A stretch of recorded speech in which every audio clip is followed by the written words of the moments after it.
This is where the fun begins. The dark side of the Force is a pathway to many abilities some consider to be unnatural.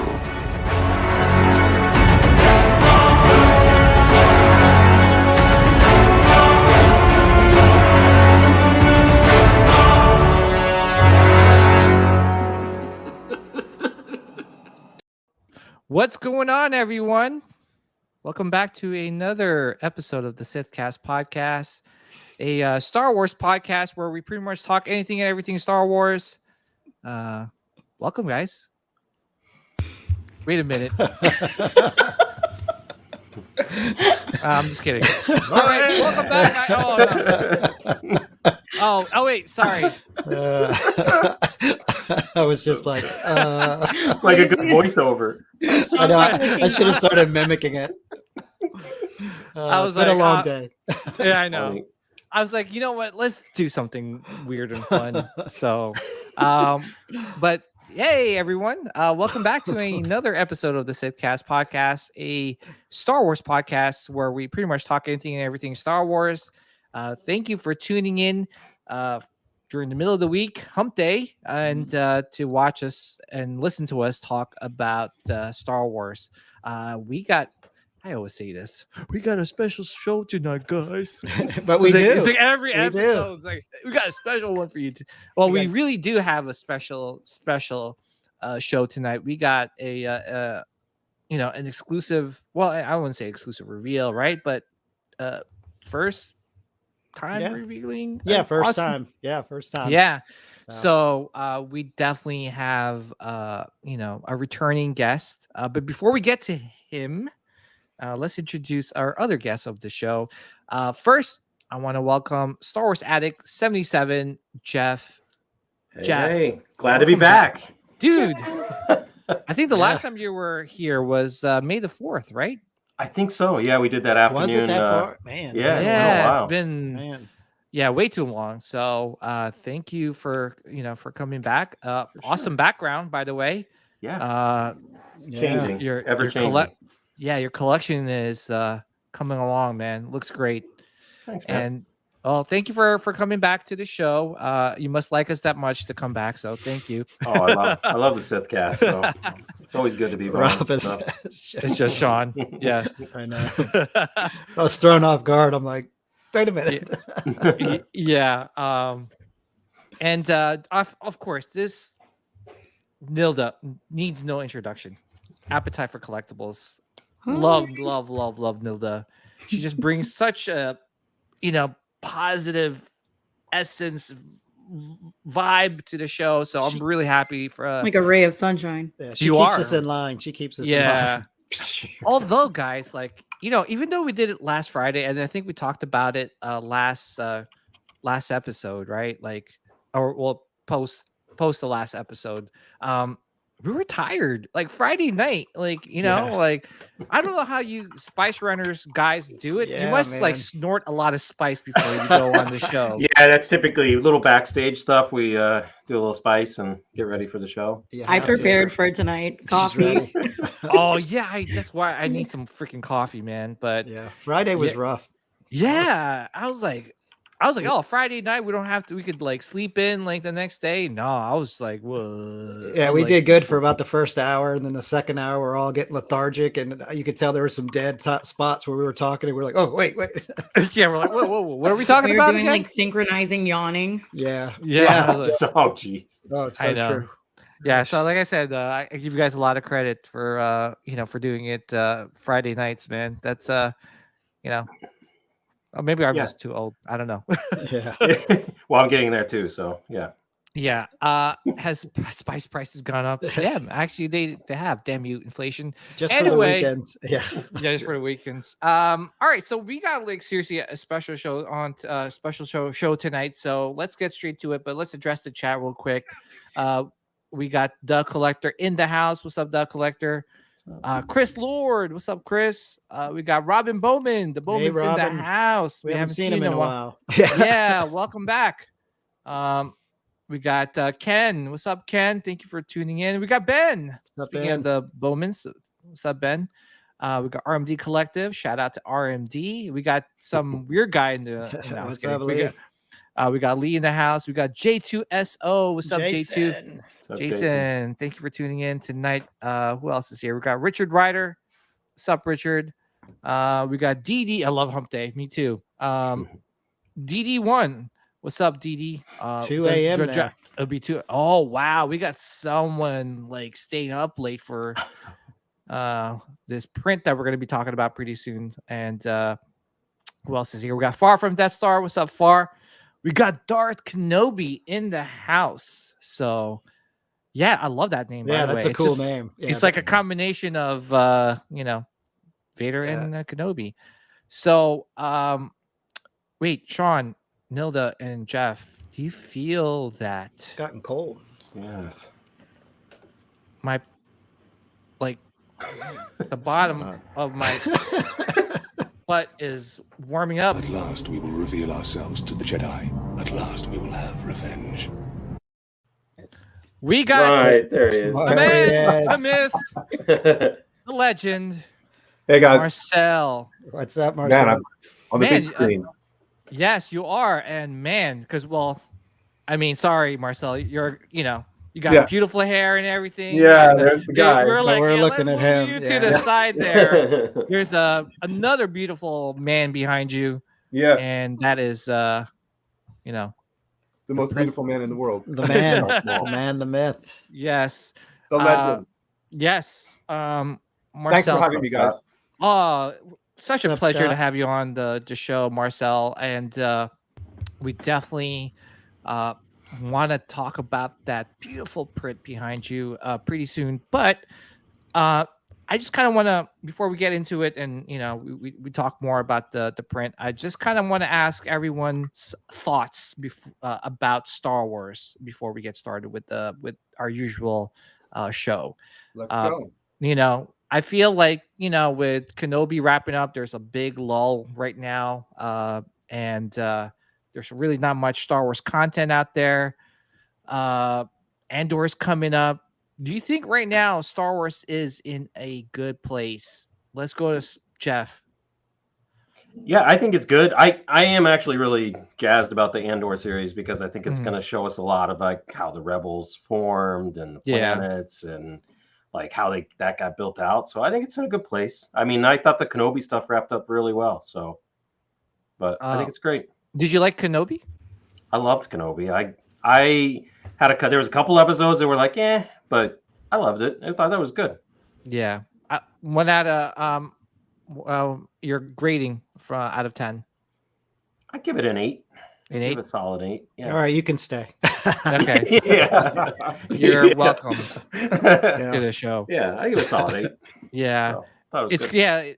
you make a great point. With Andor coming up, I think that's one of the most underrated Star Wars shows that's going to be releasing pretty soon. Sleeper. It's a sleeper. Because there's no expectations, right? Number one, and number two, we don't really know what's going on with this show. We know that's going to tie in with Rogue One and that storyline, and we already know what happens to Andor. Spoiler alert. Yeah. He's I do think they'll give us some Fallen Order in here in the Andor too. Just You to think entice. so? I think so. I hope so. There's so much chatter about it. Yeah. I'd be And it's surprised. weird that we didn't see the Fallen Order references in Kenobi, right? Because it's kind of around the same timeline too. So let's go to Nilda. Nilda, what's your thoughts on like Star Wars now as a whole? And are we in a good place, or do you think that it's right now you're not sure how Star Wars is going to be in the future? No, I feel like we're in a good place. We have Andor's coming out, and then for me, Bad Batch 2 is coming out as well. Yes. I'm super excited about that. So I feel like with right now that we took a break with Kenobi, it's kind of like letting people kind of catch up with certain films and with certain shows to like refresh their brains in order to be able to watch everything. So then they're like, oh, I didn't remember this. So I feel like it's in a good place. Yeah.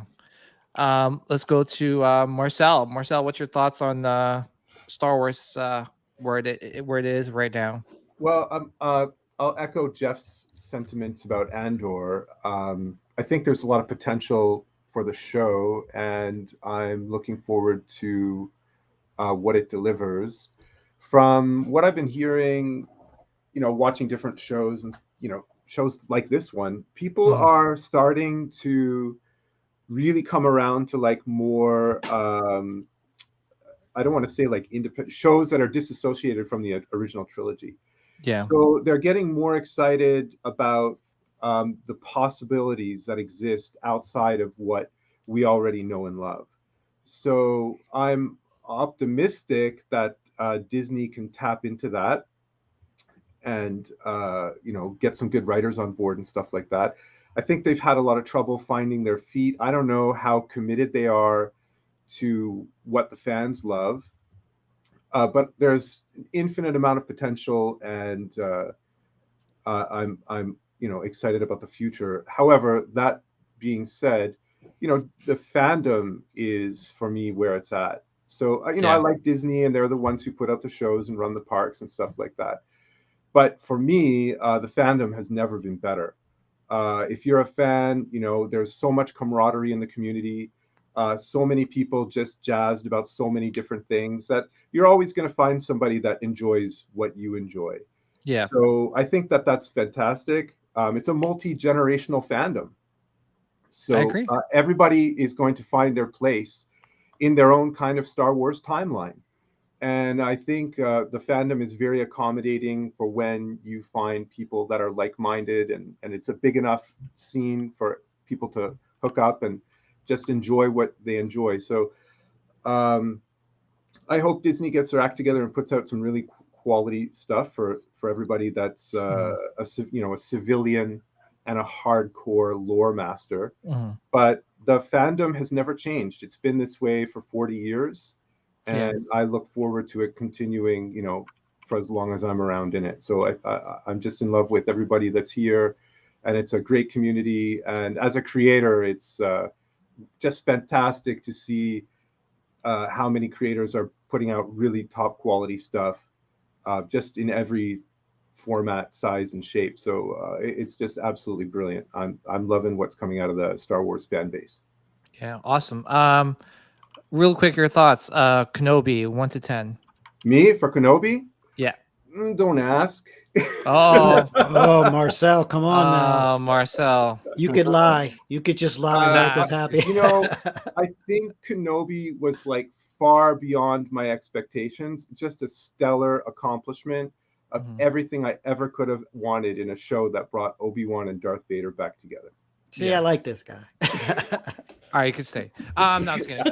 We got two. I think with Kenobi, I feel like it's going to be one of those Star Wars content that just takes quite a bit of time to marinate before people, more and more people love it more, right? And I think it's definitely, obviously there's some parts that people didn't like, and some parts that people did absolutely love, like especially towards the end. But for me, the fact that we're getting more Star Wars content is great, and I totally agree. I hope Disney gets their act together and hopefully realize that they need to start employing more writers and directors and producers that know more about the Star Wars lore, rather than just getting names just because they did something great in other movies and other IPs. I'm sure you heard, maybe you haven't, that interview in Rolling Stones with Taika Waititi. Yeah. His comments about Padme. Case in point, right? That's one of the reasons why I wanted to, make that point, was that, yeah, exactly. That, Taika Waititi didn't know that Natalie Portman was in a movie because he asked her to be in his Star Wars movie. And Natalie Portman's like, yeah, I was in a Star Wars movie. I am the mom of Luke and Leia. And I died. That today. That was funny. It's like, yeah, it's great, but Star Wars eye roll. Yeah, and I hope they learned their lesson. And but anyway, yeah, I think it's in a good place right now. I wouldn't say it's in a great place. I think it's slowly building up to that where it needs to be. Obviously, we got Mandalorian season 3, which is I think the official month for it to be released is February next year. So we got quite a bit of time before we get that season. And obviously, following that is going to be Ahsoka.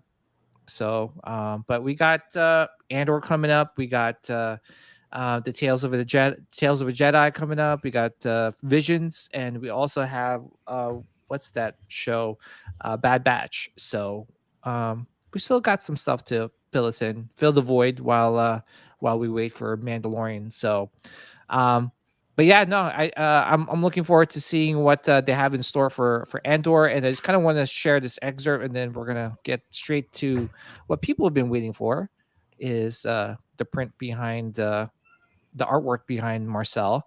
So this was Tony Gilroy explains Star Wars Rogue One prequel series epic 5-year structure. So I guess the director was saying that the first 12 episodes is going to be the first year of Andor, and then it's supposed to fast forward or the series is going to take place within the 5-year timeline. So yeah, that's pretty interesting. So and again, really interested in how where they take the show. And I guess I'm assuming they're going to show you how the rebellion, or the rebels come together to try to overthrow the empire. So looking forward to the show. My wallet is not looking forward to all the collectibles I'm sure they're going to pump out after the show is done. We still haven't gotten a lot of the Kenobi stuff, right? Especially with Hot Toys, or even sideshow statues, or whatever they want to make out of that show. I just want a Kenobi making sushi. That's all I want.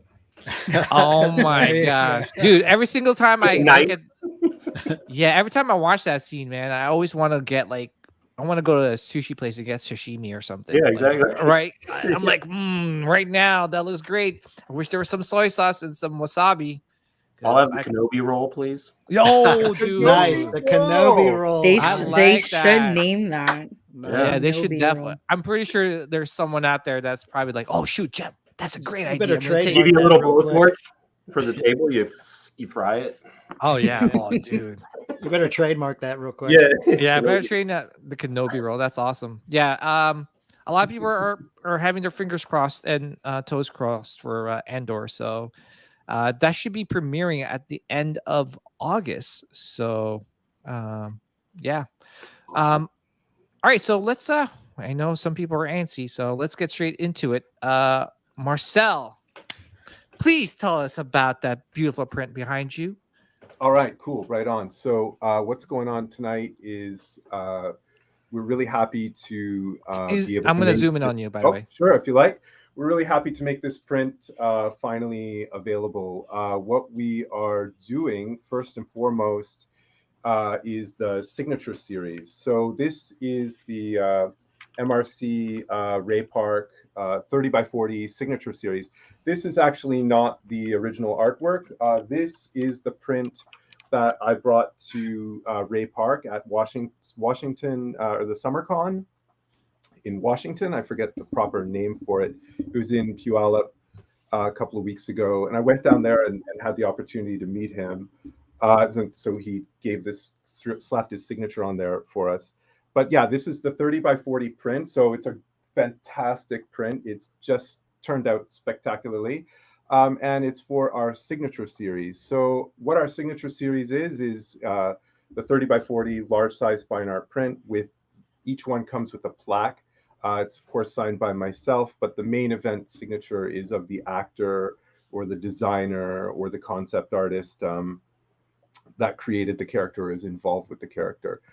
So yeah, we have been asked for months to release this, and we were planning on releasing this at the end of the year of 2022, but I was contacted by Nilda, the fantastic host here on the show, and she informed me that Ray would be at back-to-back events in Florida So that's happening, I think, Nilda, correct me if I'm wrong, July 23rd and 24th.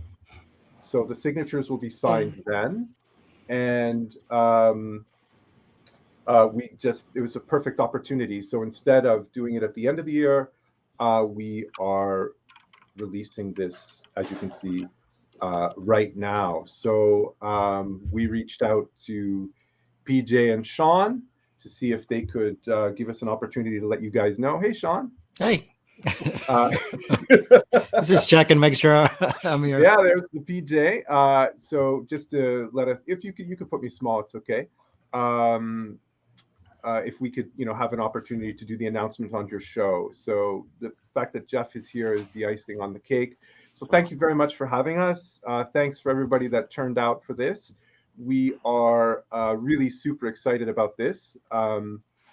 Like I mentioned, it's probably the most frequently requested print, and we're really, really, really happy to get it out there for people. So what I've done is I've provided a bunch of information that I wanted to share with everybody. As you guys know, obviously I'm an artist. So of course I'm interested in Darth Maul because of his spectacular design. So what I wanted to do tonight was share with you some information about the gentleman who designed this character, Darth Maul. His name is Ian McCaig. And I have some work in progress shots to show you the evolution of Maul's design I wanted to talk to you guys about.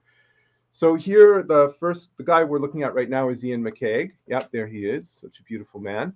I don't know exactly where he was born, but he's lived in the States. He's lived in parts of Europe, and he, I think, currently resides in Canada, but I'm not 100% sure. So Ian McCaig has done a lot of work on a number of films, which we'll get to at the end of this. But he was brought into Lucasfilm, and Lucas pulled him aside and said, "We need you to design Maul." So if Sean, you can just click through some of his work here. So Ian McCaig is a spectacular artist with a focus on fantasy.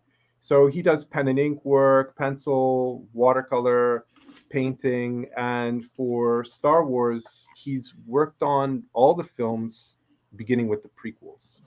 So he's had a hand in pretty much everything to do with, the most recent Star Wars, including Kenobi. So yeah, just keep on rolling there, Sean, if that's possible. So you can see he's got just a whole bunch of different pieces of work here. We got Yoda and Maul. He designed Queen Amidala. He was responsible for a lot of how she ended up showing up on the screen, as you can see with her outfits. What's really interesting about him is when he works, he listens to different kinds of music to try to help him capture the designs that he's after. So he's a classically trained artist.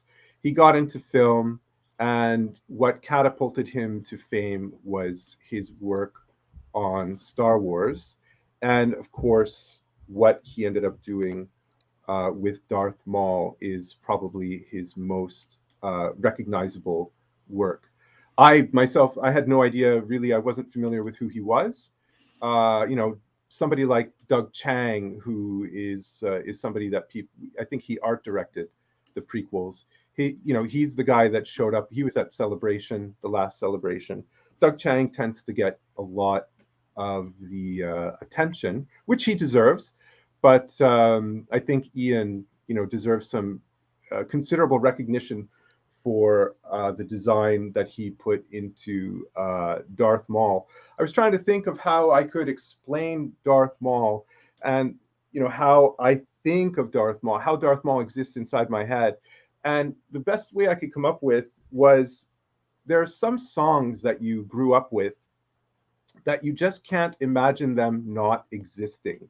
For some people, it's like Beatles songs. You're just like, how could music not exist without the Beatles? The Beatles have always been around. For me, it's more later electronic music. But Darth Maul, it's like once you've seen Darth Maul, you never forget Darth Maul. And you're like, I can't imagine Darth Maul looking any other way. he is like the perfectly designed character, so intimidating, and there's just so much to think about with what went into his design. I just can't imagine Star Wars without Darth Maul. If you go back just a couple to the list there, Sean. Yeah. So Ian McCaig, you can see there, he worked on Obi-Wan. He worked on all the Avengers stuff, Solo, Jungle Book, Force Awakens, Guardians of the Galaxy, John Carter of Mars, Harry Potter, Goblet of Fire, Terminator 2. He was brought in on Terminator 2 to help decide how the film should end. Really, he's quite an accomplished guy. He's been an actor, a director. I think he's been a producer. And of course, you can see there Star Wars episodes 1, 2, and 3. And, Ian McCaig designed Darth Maul. Yeah, so we wouldn't have this incredible character without Ian McCaig. So huge shout out and monster kudos to Ian for the work that he has done. I thought I had his book there, but it doesn't seem to be in the list of images there. So I'll just mention it here. Ian has a book out. It's called Shadow Lines. If you like the style of work that you saw there, the fantasy sort of style, I don't know, maybe if you could scroll down a little bit, the cover of the book is there, Sean. I'm not sure. But anyway, it's called Shadow Lines, and it features a lot of what Ian McCaig has done. So Shadow Lines is the book. Go on Amazon or wherever it is that you buy your books. It should be there. I don't know if it's in hardcover or softcover, but it's a great looking book, and I definitely plan on picking it up. Really, Marcel, really. I actually looked it up while you were talking because I was curious, right, to see what he said. But he actually in the book, it actually shows too, like I think his process to coming up with concept, and then a little bit about how to draw a little bit too. So it's kind of neat. Yeah, he kind of tours the world and has this kind of program where he goes to school at different schools and helps kids get their young people get their feet in learning how to draw and just being creative and that sort of thing. He fits right in with you, Marcel. Well, yeah, I mean, everybody, I think, yeah, for sure. No, but I mean, you had some background from teachings and some other stuff too, right? Yeah, that's right, for sure. Yeah, so if it helps. Some artists are more introverted and they have less experience with socializing, and they just prefer to hang out by themselves. But if you've been a teacher, it's a bit easier to present information, which is why I really love doing a little bit of a dive on the concept designers and stuff like that. So if we can go to the next part, Mr. Sean. This is the images that kind of show Darth Maul's evolution. Do you have them there, sir? Yeah, this was interesting here. It says Darth Maul was originally female. Oh, is that, yeah, those are the text images. Can we get those on the screen? Let's see. I love Darth Maul, by the way. Did that not showed up yet? All right, hold on. That's okay. The Darth Maul, like I said, he's one of my favorite Sith, and that's why we have him as one of our representative for Sith cast, right? And it's just that, whoever designed it, which is obviously Ian McCaig, he's got an awesome mind to design such a really, really cool character. Yeah, well, basically he represents how a Sith should look like, in my opinion. Yeah, for sure. So I did a little bit of extra research for everybody here. I just wanted to present what was going on behind the scenes and where the sort of inspiration came from his design. So I'll just read this out. This is you can see at the bottom the websites there where I got them, but this information is as I came to discover, just all over the place. Just look up Darth Maul concept and you'll be able to find all this information for yourself. So these are some words from Ian. He says, believe it or not, Darth Maul was originally female. And that's kind of interesting because Luke Skywalker also was back and forth in different scripts, male to female, male to female. So if you look at the Macquarie stuff, you can see in many, many, many images, the Luke character is actually a female. So here we see the same thing going on. Believe it or not, Darth Maul was originally female. Artist Ian McCaig was assigned with the task of creating a character that resembled his worst nightmare. McCaig designed a villainess with red hair and metal teeth, resembling a frightening figure he once saw outside of his window when it was raining. Next one, please, sir.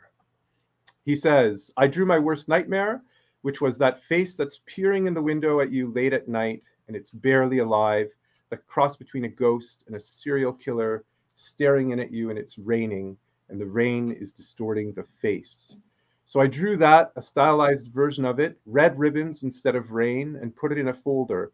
At the meeting, passed it over to George. George opened it up and went, oh my God, and slammed it shut, handed it back, and said, give me your second worst nightmare. So this is the original Maul. This is the original picture for Darth Maul. That's the first concept which Lucas very quickly rejected. He didn't reject it because he didn't like it. He rejected it because it was too grotesque. Yeah. Yeah. It looks like it's more out of a horror film than it would be like in Star Wars. That's how I look like in the morning. But anyway. So there's not much reading here. Let's go to the next one. He says, I tried to figure out what I'd done wrong in my thinking because you don't want less. I started thinking Star Wars is not real life, it's mythology.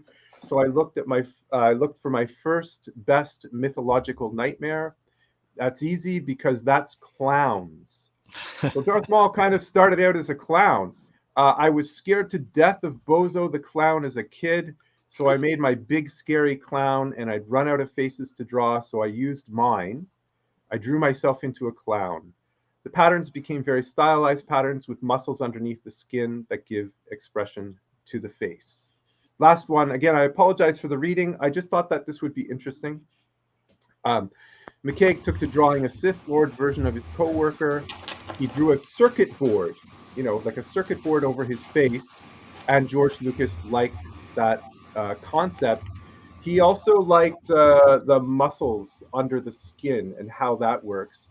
So he says here, in addition, I took inspirations from markings on all kinds of dangerous animals, snakes, tigers, wasps, that sort of thing. So if you go to the next image, you can see at the top there is the circuit board pattern that, you can kind of see how that works with Maul. And you can see the musculature of the face. So the circuit board is kind of following the musculature. And you can see here some poisonous frogs and snakes and sort of things like that where he got his inspiration from.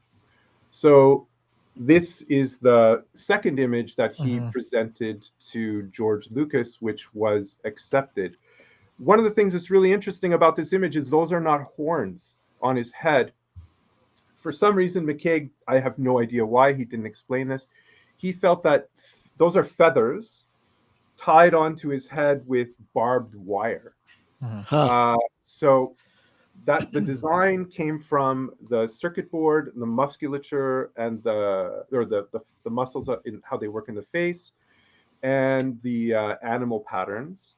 And the other artists, once they took over, they mistook the feathers for horns. They thought they were horns, so that's how Maul got his horns. Actually, General Giant is selling that bust, or is selling that bust. I think they still are. Really? Yeah, they still are. Yeah. Oh, so that's like the concept piece bust from Gentle Giant.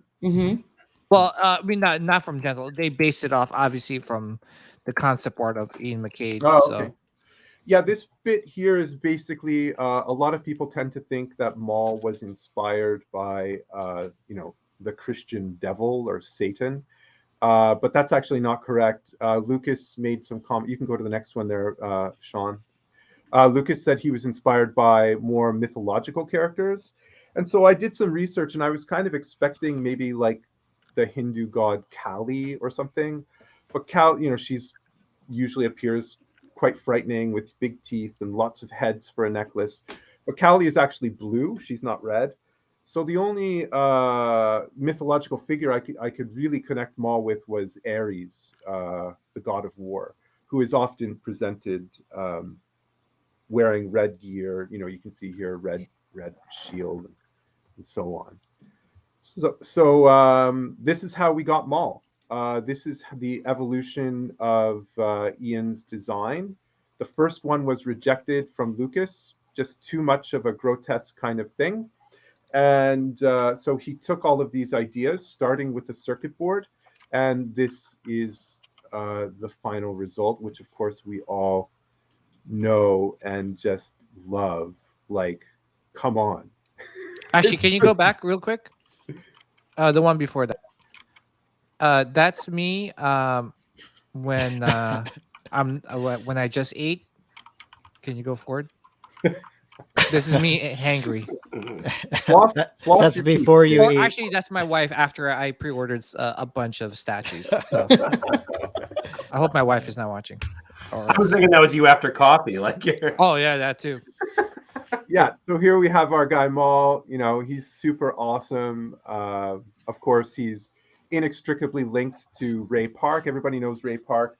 But I just wanted to bring Ian McCaig up, you know, get him on your radar as someone, you know, as he's absolutely essential to what gave us, you know, getting this guy. And of course, obviously a huge inspiration to me and literally thousands and thousands of other people as artists and creators and fans. Yeah. Marcel, you said you were a teacher before, right? Yeah, that's correct. Dude, you should seriously teach a Star Wars class. Yeah. Dude, like concept art Star Wars, like the history behind the history. Dude, I would watch. I would seriously take that class in a minute. I was very intrigued. I'm like, Cool. oh, okay. Right on. I like that, and you I have, really I love how appreciate you the made feedback. the connections with some like the mythology, like the Hinduism and stuff like that. So that's pretty cool, man. Yeah, there's a lot. Well, you know, there's a lot, like the vehicles, right, are usually informed by real world, real world planes, and like the Star Destroyer is based off of a warship, right? Mm-hmm. So there's all these real world references that they try to tie in, and I think that shows that they're consistently trying to do that with at least Darth Maul. I never, you know, it seems kind of obvious when you look at him, like the insect association and the colors and stuff like that. And I thought Darth Maul would look really different if he was made after a ladybug, but instead we got this, which is probably a lot better than just little polka dots. Yeah, and you know, it is still, like, besides Vader, still one of the coolest concept, like Sith lords or Sith, you know. Yeah. He's the devil with the lightsaber. Yeah. Yeah, McCaig knocked it out. Oh yeah, and then he shows up with that double saber. Yeah. Oh yeah. I still remember like where I was, you know, when I saw that scene, and I literally farted so loud in the movie theater because I was like, oh shit, it's about to get on, man. Like, I was more upset that he died. I was like, one of the coolest bad guys ever since Vader, and they killed him. I threw my freaking popcorn in the ground, man. I was so angry. I was like, what the really? I learned a lot about PJ tonight on this. Right? You should have heard us last week. Within the month, I've learned so much about PJ's bowel movements. Yeah. Awesome. Oh yeah, that's right. I talked about it last week. Usually when I get nervous, I just let out farts. We should make you eat Taco Bell in the middle of a live stream. Oh, dude. Don't get me started. Good thing it's not smell-o-vision. Yeah. Dude. Taco Bell and Panda Express. But anyway, sorry, Marcel. No, man. We're diving, we're rolling. Do we have?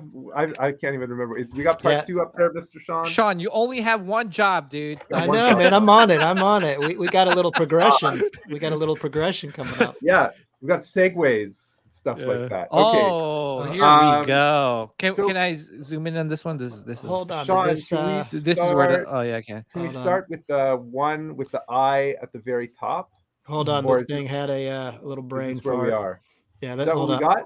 Not on my screen. This thing had a little brain fart. So give me one second. That's okay. If you don't have it. No, I've got it. Hold on. Okay. If you don't have it, if anytime you don't have it, don't worry about it. It's no big deal. No, I've got it, baby. Get too upset about that. Is that Google you're using or Dropbox? It's actually it's preview on the Mac. So what I just want to Alright. show you guys really quickly is while Sean is working, is just some work in progress stuff. So this piece was done in started in yeah, there we go. This piece was done in actually 2018. I started it a long time ago. 2018. Holy moly. Yeah, Jeez. something like that. Does it And really take you that long for a piece, or it's just no. I didn't just finish it. I Oh. did it in Oh, you 2018. know, you. This I was took like, me wait a minute. 6 years, brah. He's been hoarding it for himself this whole I know, time. because Selfish son of a we're bitch. just antsy, man. We're just antsy. We want the print already. We Okay. love Cool. Thank you. I love it too. So this piece started in 2018, and one of the longest pieces I ever worked on. And it was the first time I introduced another color, which to you guys might seem like, well, why wouldn't you introduce more colors? It's just a thing I was doing with black and white stuff.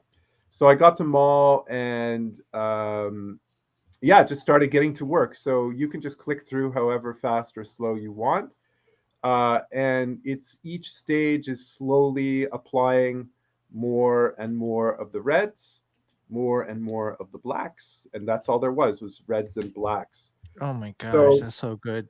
At this time, I was teaching, and I would come home from work and just work on this for hours and hours and hours. But I also was being a dad and a family person and that sort of thing. So it took a really long time. Wow, to look get at this that, done. man. Like, I love the imperfections of the, like the tattoo or the, I don't know what they call it, but Yeah, it's not idealized. yeah, which is great, man. But you get your Yeah, yeah. your lighting so good because even at this image at the top right, just like right above the eyeball, it really just jumps off the page. Looks so Cool. good. Thank you for the kind words. Appreciate it. So it's yeah, really- I just love the detail on the. I Look at didn't this. really know what I was doing, and It's I didn't amazing. really know like what pictures to take, and my camera was garbage, and my lighting was garbage. So at this Damn. point, I was really struggling to try to figure out what it was I was supposed to be doing. And then, of course, we would come to the eye, and the eye had to be colored. So this is more of the finished. But just the kind of stuff. texturing, it's just yeah, the mm, texture is like you captured the so skin, good. like the skin textures of. so good. Cool. Yeah, Yeah. it was a lot of work, and I'm pretty proud of it. And most people really, really, really like this piece. This is probably the most sought Yeah. after piece that I've done. Yeah. Oh my god. Can I most just get a picture of the eyes? Yeah, I just want a print of the eyes, just No, this piece. Nilda, my printer, when he did just a little of the back, sort of what happens here is you take the piece and you bring it to a photographer, and he shoots it in a bunch of different pieces and stitches it together digitally. And then I have to go down there for a test print. And so we're checking the colors, and we're checking the 16 by 20, and we're checking the 30 by 40. And the test print he did of this Nilda was just the eyes. And I was like, damn, this looks so good. I could just frame the eyes. They with a good framer. Of course, I couldn't do it myself. Love it. It would make it look really, really nice. So yeah, Nilda, it does look nice with just the eyes. Oh It's my just so piercing. Yeah. Yeah, he's a great Yeah. character. I mean, he's so well designed that he somehow the structure and the lines bring your face like right into the middle, and the color and the horns just are so aggressive but also so attractive at the same time. It pulls you in and kind of is a scary, sort of repelling countenance, right? His features are quite scary. So the horns are just like a monotone, like a grayscale. So when I was doing this piece, so some people have asked me about that. Why didn't you color the horns and stuff like that? So in my career as an artist, this is literally like a transitional piece of me transitioning away from black and white and into another color. And this is a bit boring and into the weeds, but so I actually didn't plan on coloring his eyes using any color, which of course now would be some kind of crime. Yes, it would. Oh So my god. when I was doing it, I didn't think to color the horns. I wanted to keep some kind of black and white in the image to show the transition, like from black and white to introducing color, but still having some black and white. So when I finally got to the eyes, I was like, this is going to be completely ridiculous if the eyes aren't colored as well. So Yeah. Oh my gosh, this is like that's perfect. golden. Well, I was gonna say, like, was there like a like was there a picture of like Ray Park or I mean Ray Park? Well, I mean, because it's, dude, you got the skin tones, man. Like that is I so know. hard. That is like I don't Even, know, like, like underneath the did you like go and look at eyelids. Ray Park's like face or something? Like Yeah, there's a it's lot just like of crazy, dude. there's a lot of reference material to look at, and you know, there's just tons of material out there. Chris asked, what did Ray Park say about the piece? He was like, holy moly. If you go to the next image, Sean, this is at the con, and so these pictures you can see at the bottom there, John Hensley. You guys know John Hensley. Oh, of course yeah. we know John. yeah. So I ran John. What's the name of his shop? Off the Off Racks? the Rack Collectibles. Oh, actually, you know, while we're at it, if we're gonna take a, you know, like you see those commercial breaks. Well, this is that commercial break. So, Go for great segue for guys. If you guys want to save some money on Hot Toys, Sideshow collectible statues, please check out Off the Rack Collectibles. John, Marcel just mentioned, is a great guy. He is. He does amazing work with his website. He really takes care of the collectors, especially with inflation nowadays and things being so expensive. He does such a great job of really giving you really good quality products at an affordable price. So please check out Off the Rack Collectibles. Thank you. Let's go back to Yeah. So in Puyallup, in Washington, just on the south of the border here from British Columbia, they had their summer convention a couple of weeks ago, and Ray Park was scheduled to be there. Ian McDermott was also there, but I didn't have the opportunity to meet him. So I went upstairs in the building there, and there was a massive lineup for Ray. Unfortunately, this was not. If you've been following Ray Park when he appears at events and stuff like that, it's quite frequently at a comic shop or a smaller location, and he's able to spend more time with people there. This situation was quite different. There was literally hundreds and hundreds of people waiting to talk to him. So he did not have as much time to speak with each fan as he normally would. However, I waited in line and to meet him, and I brought him this 30 by 20, or sorry, 30 by 40, and I brought him 16 by 20. So Okay. these were the first prints that were ever made. okay. I went to Alan, his studio, and we checked out the prints, and they're just freaking amazing. So I was so happy to be able to bring them down to Washington. I was only concerned about crossing the border, because if you cross the border and you have artwork, they ask you if you're trying to sell it, like where are you going, but that sort of thing. So I just told them I was going to the con, and I got down there, waited in line, and right when I got to the front of the line, Ray had to go do some photo shoots, which of course happens. Like, that's life, right? So he had to go do his own photo shoot with his fans, and then he did a double photo shoot. It was him and Ian McDermott on an Emperor's throne. Oh, that's sick. Yes, people were very, very happy to be able to have shots with I them would have together. freaked. So he came back, and I had the image there that you can see on the table, and he said, I can't take this because it won't go on the plane. So, and I didn't bring a tube because I didn't want to have to roll it up and have him unroll. This just wouldn't have worked. So he took the 16 by 20 home with him, and he had somebody had asked, what did he have to say about this?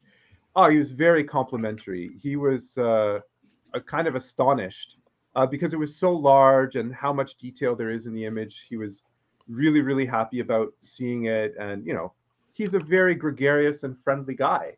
So he was basically in character, right? He was really kind, very generous, super complimentary. Much to his manager's chagrin, he insisted on multiple photos and asking me questions. And as I was leaving, he's like, his manager's like, okay, we got to go. And he's like, hey, man, do you want me to sign that? So he I'm never going to turn that down. So he signed this piece here, and can we take? Yeah, yeah, awesome. his signature right there. And he was just so nice and spent so much extra time with me. It was a real pleasure, and I was honored to be there. And after I moved away from him and gathered all my stuff up, that's when John was there, and I met him, and we talked Star Wars for like about half an hour, and he shared those images with me. So that was really very kind of him. Yeah, John's awesome, and I had a pleasure with talking to John almost every other day. I usually just bug him. I'm like, yo, is this in? Is this in? But he's such an awesome guy. I actually have to get him the show. So John, if you're out there, whenever you're ready, dude. But so a little bit more information, because I think we're getting close, Marcel. Yeah. So the shop goes live in 5 minutes. The store goes live, and the print goes live in 5 minutes. I just want to mention one thing about John. What's his channel called? Collectors Enabled. Yeah, so go to Collectors Enabled. Subscribe to Collectors Enabled. Collectors Enabled, they cover the gamut is very wide on all of the stuff that they cover, like Joker, Iron Man. We were on the show last night, PJ and I. They cover so much stuff. So I like to hang out on that show and just support them if I can. Yeah. They're just nice guys over there. That's what I mean about the Star Wars scene, is it's not all top down from Disney. It's mostly bottom up from us. Yeah, great guy, great channel, great shop. Go support John. Real quick, so that before the print goes live, can you give some information about what are the sizes, the prices, and how this pre-orders are gonna work out? Okay, cool. Yeah, right on. So is it pre-orders or the drop, or how can people acquire the print? Yeah, no problem. So right now what we are doing is what we have done in the past is, at first we started offering so at first I want to say thank you to everybody that supported us. We've had a lot of great, incredible support, Nancy and I really want to thank the community for all of the support that they've given us. And the people that are in the community that have supported us, they've watched us grow, and we're still growing, and we hope to continue to perfect what we're doing. So what we used to do in the past was we would release a 30 by 40 and a 16 by 20, and those would go out. And then we introduced our signature series. So the signature series kind of speaks for itself. 30 by 40 size print, comes with the plaque signed by Ray. I'm just going to zoom in on you just to show, give everyone an idea how big the print is. Oh yeah, so the print's a monster. It's a museum-sized print. This is 100% reproduction of the artwork that I created. So this will come. You will receive this fine art print. It's 30 by 40. You will receive a pair of cotton gloves, and with the print like this, the ink is on the surface of the page. So the paper is not black. This is all ink. So what you want to do is you only want to handle this here, and you only want to handle it with those gloves, but you want to avoid handling the black as much as possible. Your framer, whomever you bring it to, will be able to handle it for you. They're professionals. So should we give the gloves to them? Give the gloves to them or keep them for yourself. But if you decide to open it up, just be aware that you don't want the paper to scratch the surface and so on. Just be very gentle with it. It's not impossible. It can be done. Just be gentle. So the drop tonight is the signature series only. So we are not doing the regular 30 by 40, and we're not doing the 16 by 20. It's the signature series only. So that means you're getting the 30 by 40 print. You'll be getting the plaque, which we'll be talking about that later, thanks to the totally awesome Nilda. And you'll be getting your certificate of authenticity, and of course the cotton gloves for handling as you will. And keep in mind also that when you order, you can have it like straight, a straight edge, or you can have a deckled edge. I don't have an example of a deckled edge right now, but the deckled edge is kind of like it's a torn sort of appearance along the edge. It's not straight. So the black goes right to the edge. And when we do the deckled edge in the studio, I and Alan will touch up the edges so that you can see here, the paper here is white. This is a watercolor paper. So we tear it down all the way across and we touch up the edges so that we minimize how much of the white comes through.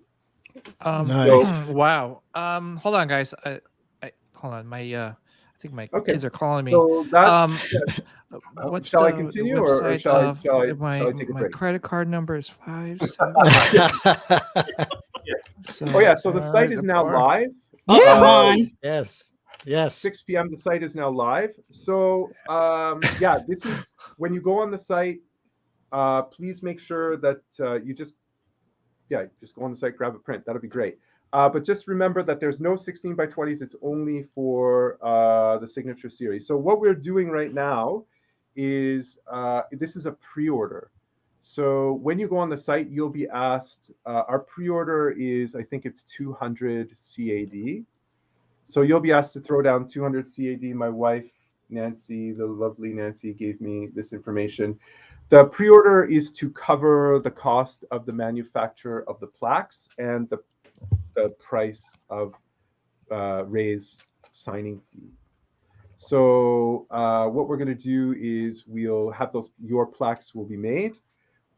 Your plaques will be shipped to Nilda, and Nilda, the totally awesome and amazing Nilda, will be bringing your plaques to Ray, where they will be signed by him. Yeah.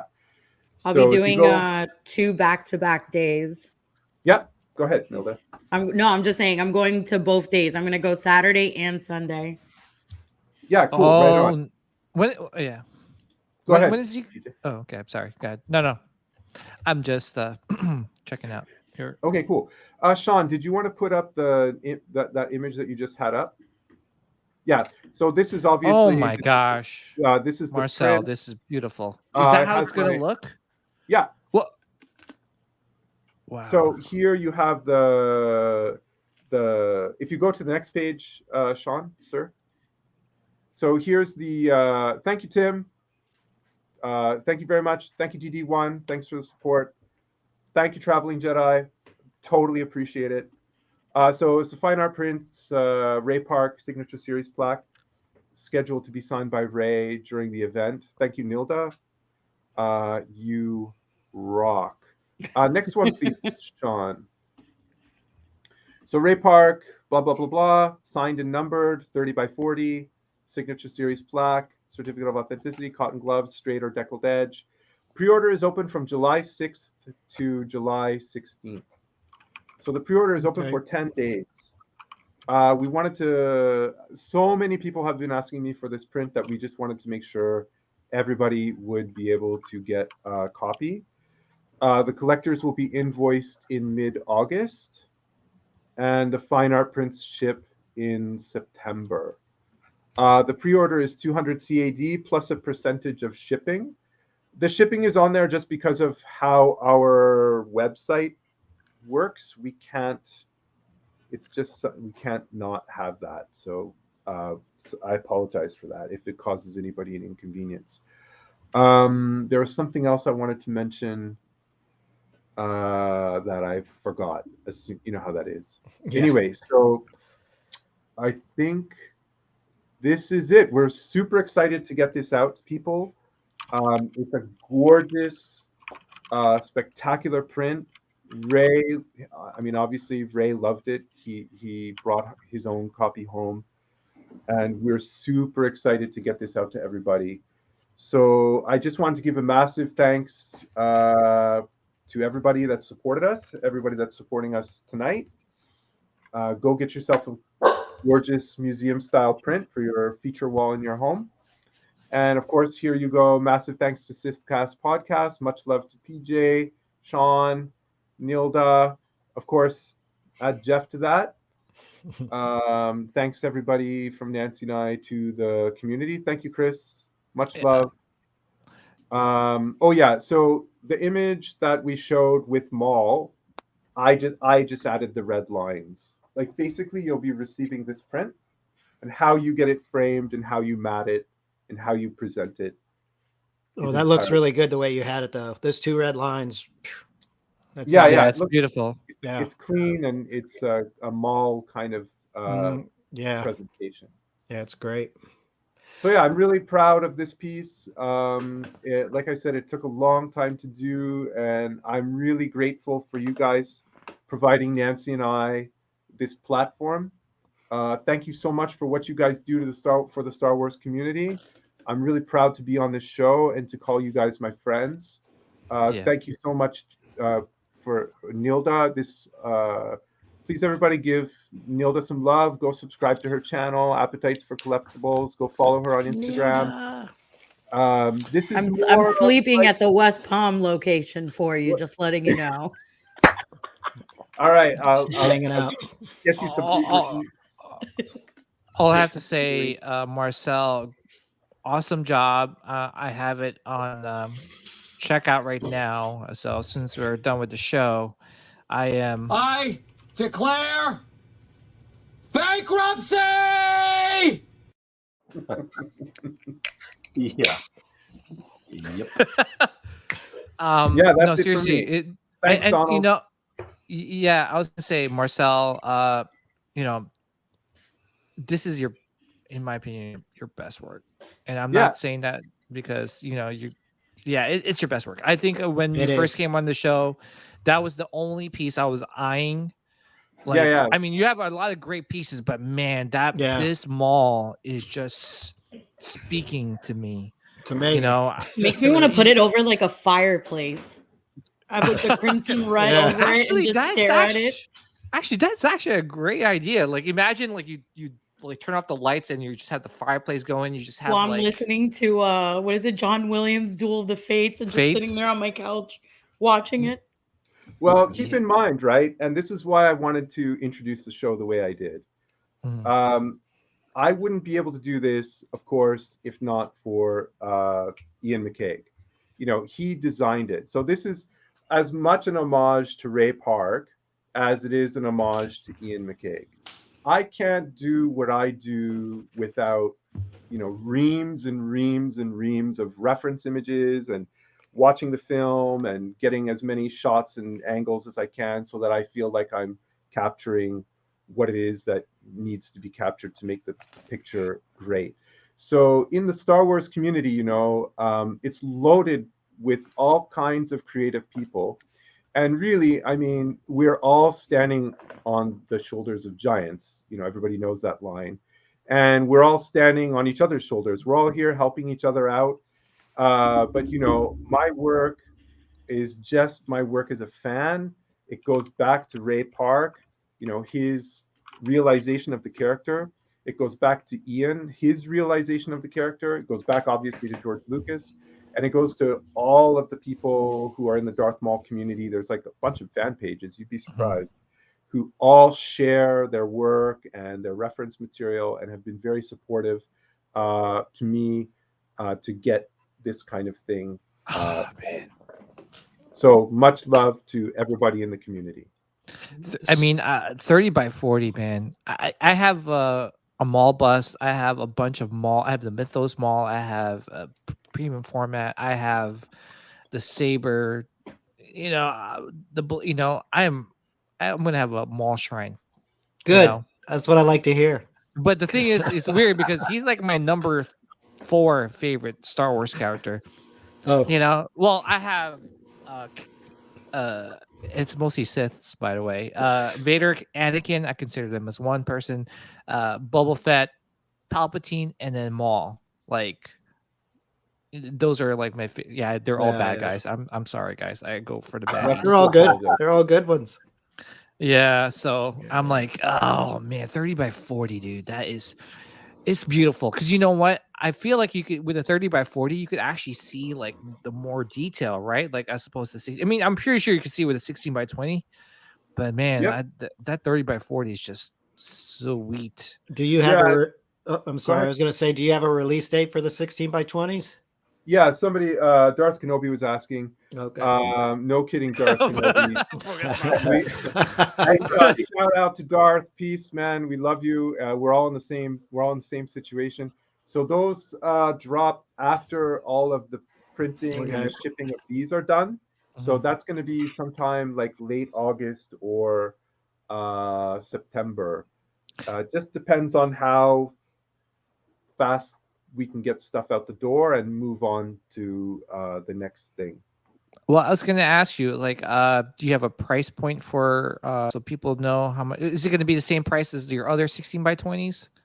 So yeah, everything. So in the future, I think we're going to have to raise prices because our printer is raising their prices. In fact, they already did, but our prices have not changed.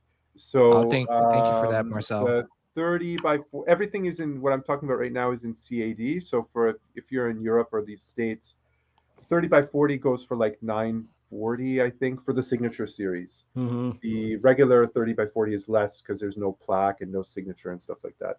And the 16 by 20, Nancy's in the comments, I think, is 220 or 200 CAD.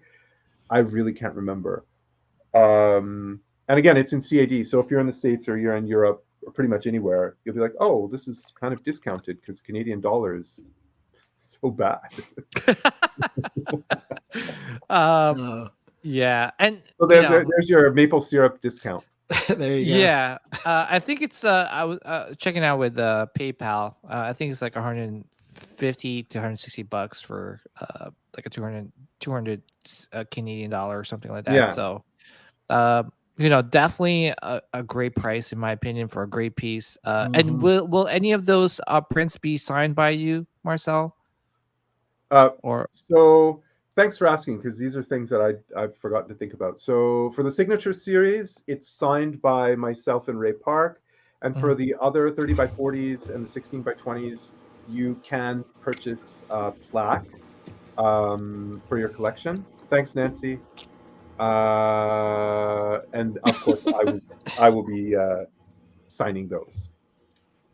Nice. Yeah. Someone's food is done. But what are we eating? Yeah. Well, they want to know. Yeah, we want to know. They want to know what you're eating. Inquiring minds. I'm guessing Frito. He said rice, beans, and ribs from my mom. Keep that away from PJ. Keep that away from PJ. Yeah. Again, guys, show some support for this amazing work. Marcel, beautiful. This is seriously beautiful effing full. If that's even a word, but it's majestic. It's majestic. It is absolutely great work. Looking forward to having this piece added to my collection. I know this is probably your first colored print, correct? No, the Macquarie one was our first. Oh, the Macquarie, yes. I totally forgot. Yeah, we just dropped that a couple of weeks ago. And that's almost sold out, correct? Yeah, the Macquarie 16 by 20s sold out in 2 hours. And holy the 30 shoot. by 40s, I think there's 2 left. So those will be sold out pretty soon. Yeah, that's crazy. Anyway, where can inquiring minds find you in terms of your social media handles? I already dropped a link to your website. Thanks, man. So you can see my name here, at Marcel_Chenier. That's me on Instagram. Come follow me, send me a DM. I love to hear from people. If you have recently I've had the opportunity to share some framed or some people's presentation. I don't know if you've seen it. a gentleman in Massachusetts had the 30 by 40 Emperor signature series with the melted Vader helmet in front of it. If you want to see a spectacular presentation, go to my Instagram. This I forget his name, Ken. It's Ken Bechara. Yeah. It's just mind-boggling what this guy has done with. It's very flattering because he makes my stuff look so much better than it actually is. By accompanying it with all of these other fantastic pieces. So yeah, I'm at Marcel_Chenier on Instagram. Please come follow me there if you like Star Wars stuff. I'm on Twitter, but probably better to stay off Twitter. And but anyway, I'm on Twitter, MR Chenier or something if you want to follow me there. And my website is in the thingamajig down there somewhere.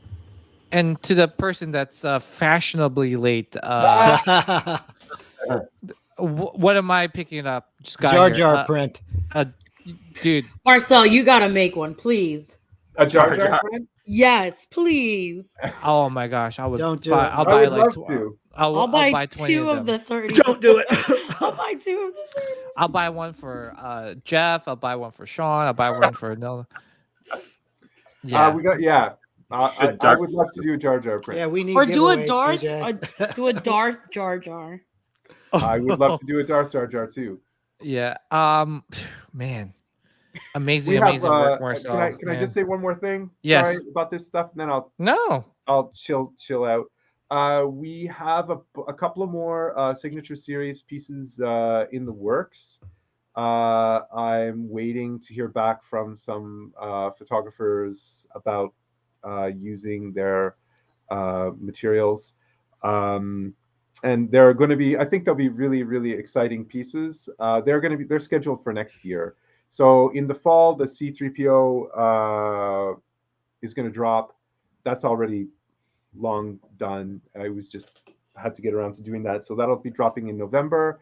And then next spring is our next signature series piece. Can you drop a hint or no? No, not yet. I can't do it. But all I can say is I'm really excited about it. By the sound of your voice, it does sound like a Jar Jar print. All right, guys. Oh Lord, we are getting it. Don't do it. Don't do it. Jeff is. It's a 30 by 40 Jeff's Jar face. He's happy. And I'm thrilled. A Jar Jar saber. Oh yes. I would love to see a Greedo. Yeah. Oof. Does I'd love anyone to have see a any Grievous. questions for Marcel? Yes, agree. Marcel, I have a question for you. So how do you, I know you've done some very iconic pieces, but like, how do you choose like which one you're going to work on next, right? Because everybody's like got their own opinion of like what you should work on. And like, how do you come up with like, does it speak to you or what's the story? Let's see. So the first piece I ever did was the first like large scale piece I ever did was oh my god, I'm completely blanking on her name. The silver gal from Force Awakens. Oh, yeah. What's her name? Gwendolyn Christie did. Oh, Captain Phasma. That's it. Phasma. Oh, yeah. It's okay, Marcel. I try to block some of that. Yeah, we've all dragged that to the trash, sadly. Another character who was killed too soon. Mhm. So I'm really into design, and I go for the design elements that are most intriguing to me. And when we got into the color thing, like this was the first color piece I did, and the second one was the Emperor's Guard. So I wanted to challenge myself a little bit as an artist to see if I could do it. And you might say, well, what's challenging about it? Well, what's challenging about it is each ink is kind of different and they mix differently. And the only way that you can figure out if you can actually pull it off is by trying. So I did that. And then we did the Macquarie one, which was like blue.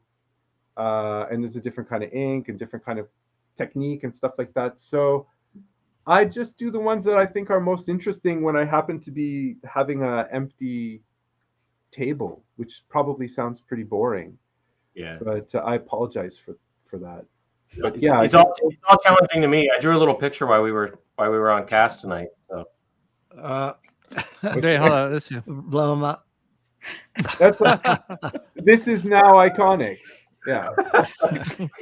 that's about my drawing mentality, Marcel. So this is like amazing. Like the print is absolutely off. Yeah, cool. So RMD, I am gathering reference materials for a vehicle series. Oh, don't do. Oh, I love you, PJ. PJ, you're I declare bankruptcy! PJ, you know, I gotta give you props. You are this unstoppable force of enthusiasm. Like, there's no stopping you, man. It's crazy. So I love it. So RMD, this is what I mean by the Star Wars community.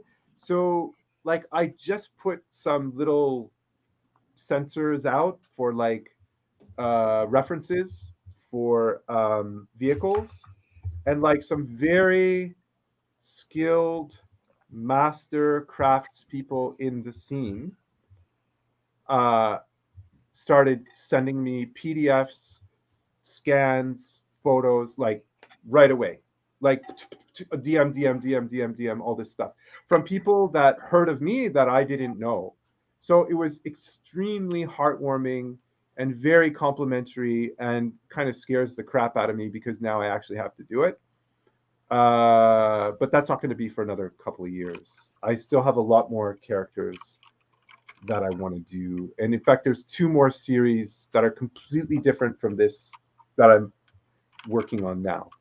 But that's yeah, I hope that answers the question. yeah. Well, thank you, Marcel, for hurting my wallet even more. You know, the Star Wars content and all these collectibles. But thank you for being so adorable, PJ. Honestly, dude, the art print is just amazing. And I'm so happy that you finally dropped it. Hey, don't thank me. Don't just thank. You got to thank where this way. Do I go this way? Nilda, yeah. Nilda, thank you for expediting me being broke. Thank you so much. The pressure is on.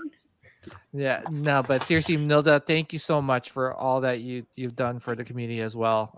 We really appreciate it, and you know, seriously, guys, show some support for these 2 amazing people, Marcel and, you know, Nilda, Appetite for Collectibles. So, and also show some support for Star Wars Addict 77 and check out Spice Runners Lounge. Yeah, check it out. So, you know, I was talking to Eben, you know, a couple days ago, and it's funny. I told him, I was like, man, one thing I love about Spice Runners Lounge is that you guys are super chill. And then when people tune into our show, we're like super stressed. Hello, we will do bounty pickups. We will talk about Kenobi. And then these guys are just chill. Yeah, we're talking about Kenobi. Yeah. I'm like, oh man. And you know, but you guys do such amazing stuff over there at Spice Runners Lounge. So well, the cool part too, PJ, is it's every show is a little different, right? So and I think that's the important part in the community is everybody's really chill, and right, everybody's got a little bit of a different thing and a different take. So it's good to tune in during the week, everybody's show. So yeah, it's like complementary opposites, right? Yeah, you know, it's 2 sides of the coin. Yeah. All right. Well, Marcel, we're gonna continue on with our show. I really appreciate you. You know, you're more than welcome to stay. Yeah, I'll hang out if you don't mind. I absolutely. Like yeah, man, you're more than welcome to. We're gonna talk more things that will, you know, break our wallets right now. So I know, right? So for the people, you know, new to the show here, we do talk about everything. We talk about Star Wars underwear, collectibles. Who wears underwear? Oh, yeah, sometimes I don't. Actually, I decided to wear one tonight, but anyway, I don't think I probably lost like 20 viewers right there off the bat. But all right, so cool. Let's talk about this newly announced hot toy. And this is the Scout Trooper on a speeder bike. So let's go to our guest, Jeff. You know, I know you're a statue guy. I know. So I have the Mando speeder already. I have the Biker Okay. Scout Mando. Would you one. consider picking this? Bad I boy up? would, because there's no telling when they're going to do it again. I Mhm. love the pictures that they did this time, right? I mean, Yeah. everybody's loving these, right? I mean, the pictures that they did just to promote it is crazy. So they had one with like Luke in the background standing on a log, like looking at him. So I don't know, it's cool. I this would probably be a gift for me, even though I'm Okay. a statue guy. Cool. Awesome. All right, let's go to Nilda. So I already have the hot toy of the Scout Trooper, and I already have the hot toy of the vehicle. So it's gonna be a pass for me because I'm just gonna put these two together. Oh. No, I already have it. I'm not gonna buy another one. You need two of them. You put No, I don't need to. Luke on one of them and the other one on Biker. Yes, go. there Yes. you go. Get Have the indoor Ewok. Leia. Yeah, have the Ewok riding one. You need two of them. Oh, Oh yeah, Maybe. you had the. Come on, The maybe. Wicked come on, on there. Nilda. Come on, Nilda. Oh I yeah, know, With his Wicked. feet flying in the air. Oh, dude, that would be sick too. That would be Yes. funny. I gotta think about this one. Actually, look at this. I love how they did the Photoshop in this piece. Yeah. Yeah, it's really good. Oh, There see you how go. good that Luke looks, man? That looks dope. There you go, Nilda. Oh, there you It's a go. maybe. Come on. It's a Do maybe. it. Do it, Yoda. It's a maybe. Oh, now it's a maybe. It was a Now no. it's a maybe. okay. We're Hey, working. we're on it. getting to We're it. getting. Come on, guys. We're getting to it. We're almost there. So far maybe for no. Let's go to let's go to Sean on this one. Sean, what's your thoughts on this piece? It's freaking awesome. I've been waiting for this to pair with my Scout Bust and Blaster, and so I've got one more payment on this. Oh, nice. I've had it on pre-order for a while. Yeah. One more payment. I have a feeling that's coming soon too. They're going to be Yeah. charging it. I wonder what's going to be the difference between this one and the sideshow one. It'll be a really cool comparison video. Yeah. That if if someone here in the panel does decide to get it and who already has a sideshow speeder bike, that'll be really cool for this person to do a side-by-side comparison. Just saying, so that Dude, you're gonna make my husband buy one. Like I don't Oh, want this to happen. Hold on, I'm going to text him right Yeah, now. we'll and text tell He's him. watching the show right now. Watch this, by the I'm gonna way, text Look, he's him. laughing. for the people watching, we enable each other. We're not trying to enable people. We're just, we're here to educate and help. But we're not trying to enable. If anything, we enable each other. So, yeah, this is a great looking piece, man. This is definitely a do it for me.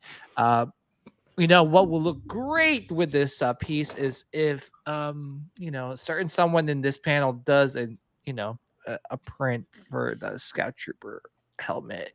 Just saying. Anyway, I'll get the one with Luke. See, That would be cool. Oh, dude, yeah. a Scout Trooper. Marcel. Yeah, Marcel Scout Trooper. it's coming. Scotty, what's up?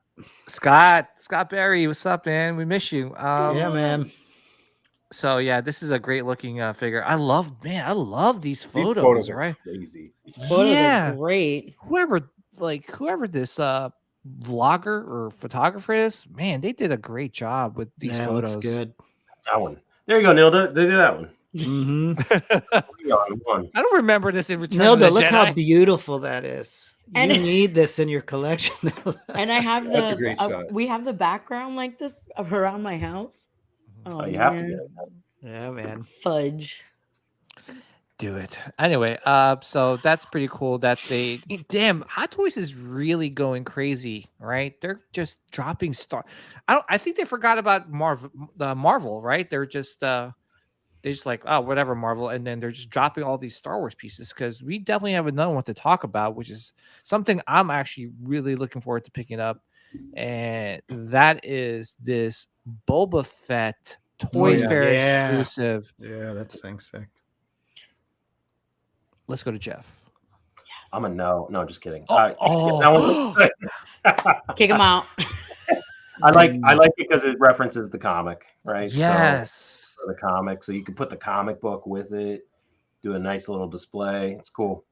That's a yes for me. It is a yes for you. And by the way, this is available right now. I think it just got released in Hong Kong. So I'm curious to see when Sideshow drops this for pre-order, or I'm not sure if they're going to have this for San Diego Comic-Con. I don't know if they're going to have this readily available for everyone. But that'd be cool. This would go well with the Celebration exclusives too. Yeah. Right? Oh my God. Yeah. Yeah, I love Boba Fett, so this is definitely a piece that I want to pick up. Nilda, what's your thoughts on this one? This is a hard yes. Wow. I was like, hard. Oh, okay. Dude, I'm a Mando fan. Of course, I'm gonna get this. I have to. I love Boba Fett. I love anything that's Mandalorian. So, yeah, this is a hardcore yes. Yo, Jeff, is Jeff around, or did he drop out? Jeff's going to the bathroom break. And I have I have the comic for this. Do you? Okay, Yeah. awesome. So I am not comic initiated. What's going on? What's the storyline that this is referencing? If you can summarize it briefly. To be quite honest with you, I have yet to crack open this comic. I saw the cover art for it when I went to my local comic book store, and I just fell in love with it. I have over like 60 comics I have to start reading. Yeah, I'll post a reference image. Hold on 1 second. Here it is. Take your time. I was just wondering what Jeff was referring to. So this is a War of the Bounty Hunters comic book. This is the one of the cover arts. They obviously use this as a reference to make this figure. Yeah. But yeah, it's I haven't read the comic book too because there's so many. There's so many. Every time I go into my local comic book store, literally like the two places I go to, they're constantly dropping a whole bunch of them. So I just keep collecting them, and I keep telling Joey like one day I'm going to start reading them, but then I don't have time. I know. And there's so many like good comic books out there, especially the one that I always recommend is the second run of the Vader series, the one that's written by Charles Soule. If for whatever reason they decide to do a Vader series, I really hope they explore that comic book because it's basically year one of Darth Vader being as Darth Vader. So thank you thank you, Jedi. Sensei. Yeah, that name cracked me up. Oh, dude, awesome. I love that name. I love that name. That profile pic. Thanks for the comment, RMD. RMD made a comment there about the timeline. Yeah. So, thanks. Yeah. So yeah, let's go to Sean. Sean, I love it. But I don't think I'm gonna get What the hell? I know, man. I'm getting so many Boba Fetts now, and I know this one's special, but I don't collect a lot of comics, so this is kind of the first I'm learning about it. It's a gorgeous figure, though. It really is. The one thing I'm loving about this figure already is that base. I'm pretty sure this is gonna come with a lot of accessories from the looks of it. Yeah. It is awesome though. It's something different. Yeah, it's chrome, it's black. I mean, man. Have that paired with the chrome Death Trooper. Oof. Oh, dude. Yeah. I got that one. Nice. Yeah, no, this is a must. Yeah, I think Hot Toys has found the formula, right? Just black chrome every figure that is out there. You can call it an exclusive, put exclusive name on it, and it'll sell. Yeah, but especially with Boba. Can you imagine they do a Darth Vader black chrome figure? Okay. I'll get that one. I would love to see a Darth Vader like matte figure. Yeah. Sean, but then you'll be kicking yourself because you'll be like, damn it, I should have picked up that Boba Fett. I know, so we can have just a whole black chrome DTOF. Yeah, that would be cool. Yeah. This is awesome. This is awesome. This is a do it for me, man. Like, absolutely do it. You guys know I love Boba Fett. Boba Fett's my second favorite character, even though the Book of Boba really didn't represent him well. Hopefully they do change that at some point in the future.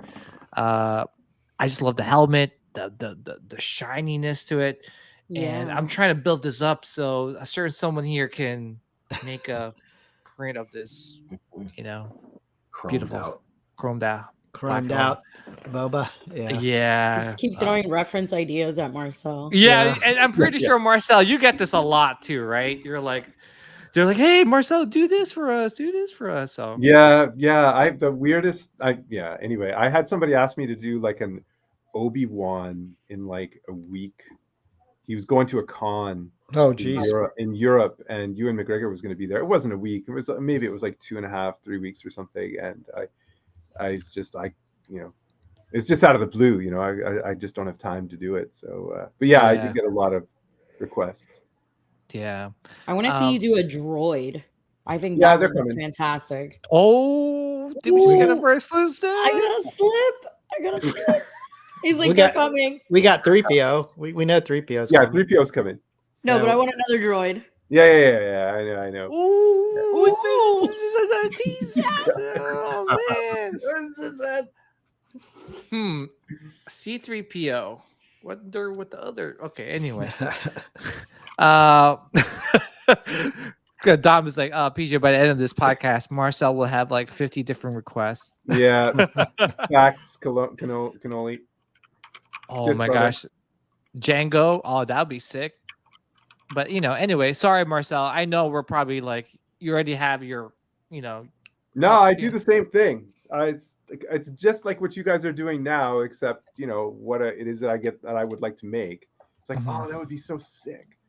It's just over and over and over and over. And each new show that comes out, like I remember when season 2 Mandalorian came out, and they had those guys, the truck drivers. I forget the name of their. They had the gray metal, and I was like, started taking screenshots, just a bunch of, every single show has. That's the thing about Star Wars is you might not like the story, but usually the design is really fantastic. Oh yeah, absolutely. I mean, look at Solo. Like, look at all those troopers. Like, those are amazing, beautifully designed troopers. Like the range trooper, you got the mud trooper. Like, they have like a short screen time, but man, they are, people go crazy when they see a new trooper like that. So, or a little bit of like weird sort of anecdotal behind the scenes stuff. Like for Enfys Nest, that's a really cool looking helmet. And there's a bunch of people that I've had the good fortune of meeting that are in Lucasfilm, and I have a bunch of Enfys Nest images, and I'm like, can you check the accuracy of this image? And they're like, there is no physical Enfys Nest helmet. There's no one has one doesn't exist. There's like what was used in the movie was like a bunch of different pieces all put together, and then as soon as the shot was done, it's gone. So like sometimes when you see a prop in a show, like it just doesn't exist anymore. And I was sort of surprised to find that out, that when you go chasing down for some reference stuff, they're just like the only reference you can find is a CGI.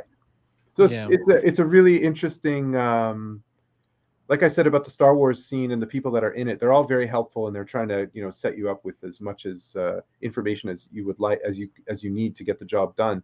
But sometimes you find out really interesting stuff, like certain helmets that you would expect there would be like 6 of, there are none of, and they only exist in a CGI format. It's super weird, kind of unexpected. But I appreciate all the help I get from everybody that lets me know this stuff. It's really insightful, and I love it. Awesome, man. So we haven't forgotten, guys. I know Star Wars Bounty pickups. We're going in reverse now in terms of the show. So Star Wars Bounty pickups. We'll start off with our guest tonight, Jeff. Any recent Star Wars Bounty pickups? Yeah, I've gotten a couple. I actually sent you a couple pictures. So I have it ready. Yeah, so I got a couple new people to me that are en route. So this is the gatekeeper for Jabba's palace. Dude, this is sick, dude. Yeah. Do you have it outside your man cave? Because that'd be sick. Well, so he's producing it this week. He'll ship it this week. He's out of Costa Rica. He makes lamps. That's his big thing. Like, he's a lamp maker. Okay. So like 4 of us ordered this just this week. So myself, J2SO, I think Matt Hess ordered it. I think Elijah ordered it. So Guy's working on it right now. Should be here, probably in a week. But pretty cool. Lights up, has lots of sound in it, has all the sound effects in it, motion controlled on the bottom. So pretty cool dude. Yeah, that thing's awesome. That's awesome, man. Can you imagine Did if you I- actually? Yeah. No, I was gonna say I may need him to send me the link. I probably want to buy one myself. Yeah, so and we can post it later. His Instagram is, because he's only going on Instagram right now, it's 76 lamp SCR right now. So if you like his work, hit him up. He's got a lot of different stuff on Instagram too. Like I said, he's working on a special project with Logan right now too for like a Han Solo lamp or whatever. But yeah, it's kind of cool. He does a lot of lighting stuff. The other one, PJ, that I had picked up this week, so he's kind of out in the public in the helmet type areas of the groups. And, it's Chris, the prop guy. He just did a Biggs helmet for me. He's doing a Red 4 helmet, and then he'll do a leader helmet for me too. Red leader. Oh, okay. Yeah, I was gonna say if you could actually put a camera in that. Yeah, dude, that'd be sick, right? And then you could just stay in your man cave and just be like, your wife's calling you like, it's time for dinner, and you're like, yeah, it's like, yes. Put the food in the basket and lower it down. Under the door. Yes. Yeah, I think. Yeah, I'm pulling up the other pickup that you have. Sorry, I'm really slow at this. Okay, here we go. Yeah, the Biggs helmet. So most people that do Biggs helmets do a decal on the back for the checker. This guy paints it all by hand. So all free. What? Yeah. Nice. Oh wow. No decals. So it's Chris, the prop guy. He's out of Australia, so it'll take you a little bit of time to get the stuff, but really super good guy. Does a lot of work, and I think in the helmet community. Is that like your 400th helmet? Yeah, I got a lot now. I'm trying to do Dude, this is sick, man. It's really well done. Yeah. Yeah. It's really impressive. I'm trying to do the helmets that I'm putting in the coffee table. Oh, okay, So, cool. For all the fighters that are going to go in the coffee table. Yeah, that's a cool. That coffee table looks sick. I saw it on Facebook. I know. Yeah, and I keep playing around with the layout. There's a whole bunch of like little ships on top of the coffee table. So are you going to weather it, Jeff? I think I will do a little bit. So I'll weather the panels up a little bit. So, and the only reason it's really put together already, like a guy local to me put it together, but I'm not happy with the X-wing scales that he used. Like the X-wings are a little big. So painted up new ones. They're going in there, and I'm just gonna do a whole like battle scene with a bunch of X-wings flying around. So, anyways, so that'll be soon. And then the last one I had, PJ, was just the Zion Arts Cad Bane, which is oh yeah. So yeah, so he's pretty good. It's awesome. I know people have had mixed results from Zion, but that's one of I'm super stoked about that piece. It's really cool. Oh yeah, it looks good. Looks real good. Yeah. Came with I think 3 or 4 head sculpts. This one has the toothpick. Like he even gave you the little toothpick to put in there. Oh wow. He has one that has like the hat that comes off, and he holds onto the hat. So yeah, cool stuff. But yeah, that one came in the last week and a half. So nice. Yeah, nice, man. My pickups. Oh well, congratulations on all your Star Wars Bounty pickups. Really nice. Yeah, beautiful, man. Let's go to Nilda and oh boy. No, I didn't go crazy this time. You ain't got the lie, Nilda. No, I swear, because everything is coming in like 2 weeks. Mm-hmm. So I picked up 2 Funkos. I don't know why I'm obsessed with droids. Oh, sorry. Hey. There you go. So I picked up these 2 droids. Oh, nice. Nice. How many? Wait, who's the other one? There's R2B1. And who's the other one? R2L3. I'm trying to remember where he's from. So this is from a Dork Side exclusive. I mean, the other one is a GameStop exclusive. I mean, from which show or movie? I'm trying to remember. Are they from any? I'm trying to remember. Or are they just? They're probably somewhere. I probably just haven't figured it out I think because this they is look very episode 1. familiar. No, this is episode 4. Really? It says when it passed by First of Divine. Let's see, episode 2, Attack of the Clones. Episode 2, right? Yeah. Yeah, it was down one of like the alleys or something. If like Anakin passed by it or something. Love the Okay. shirt, by the way. That's awesome. Thanks. This is like my 7th Darth Maul shirt. 7th. Yeah. They're not. I've gotten very lucky. They're really not that cheap. And then I don't know if I showed this to you guys last week, but I picked up Qui-Gon. Oh, did you? Oh, nice. Oh, cool. Yeah. He's a That looks beauty. brand new, right? Or is it new? Never been open. Yeah, I was like, damn, like that box is like in like pretty good condition. there. Minty. Are you opening it? Yes. Okay.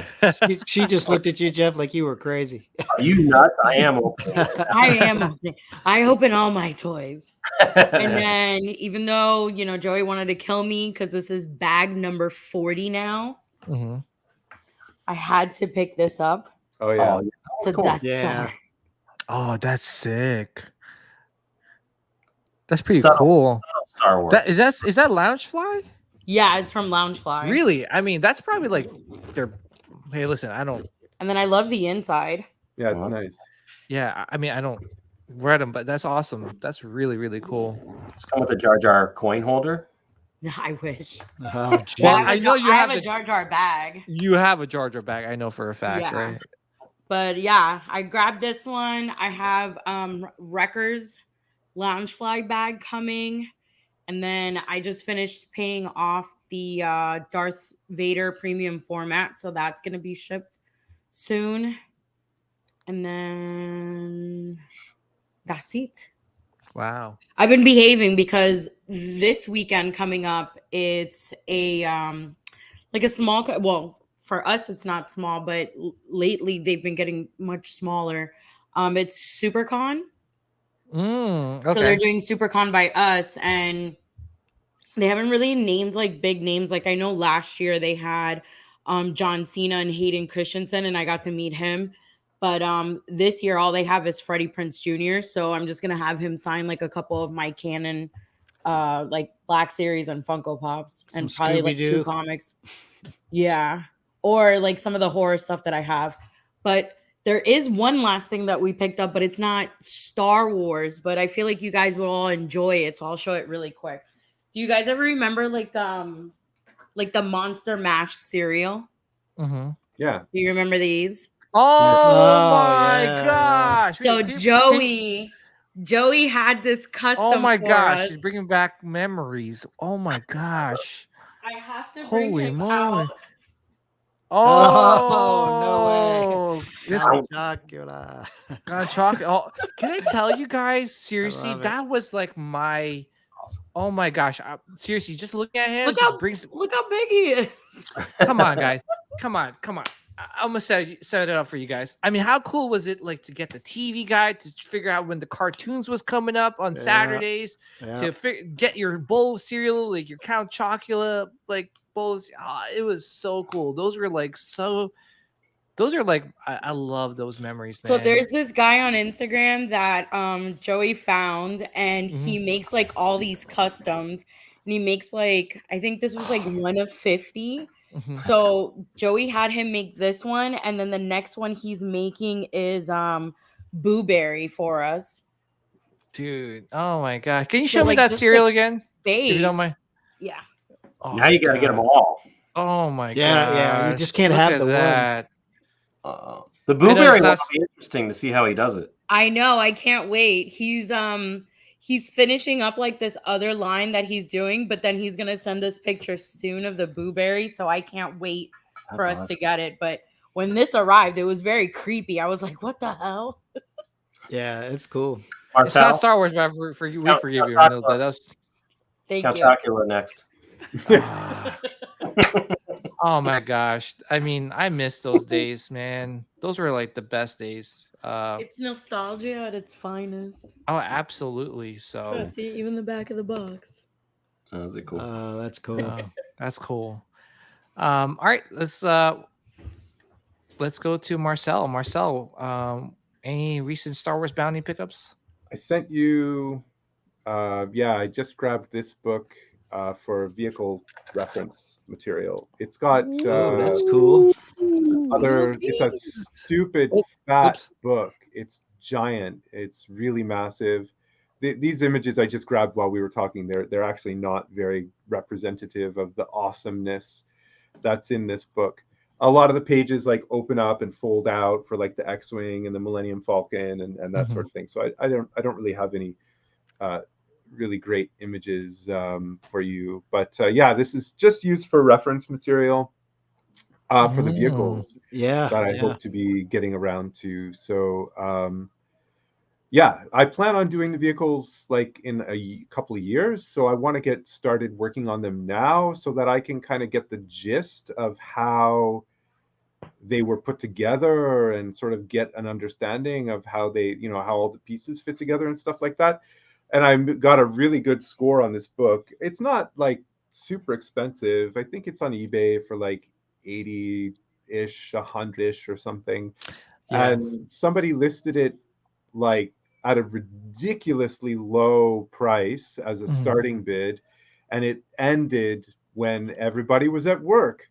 So Nice. I Yep. put in a stupid low bid and got it.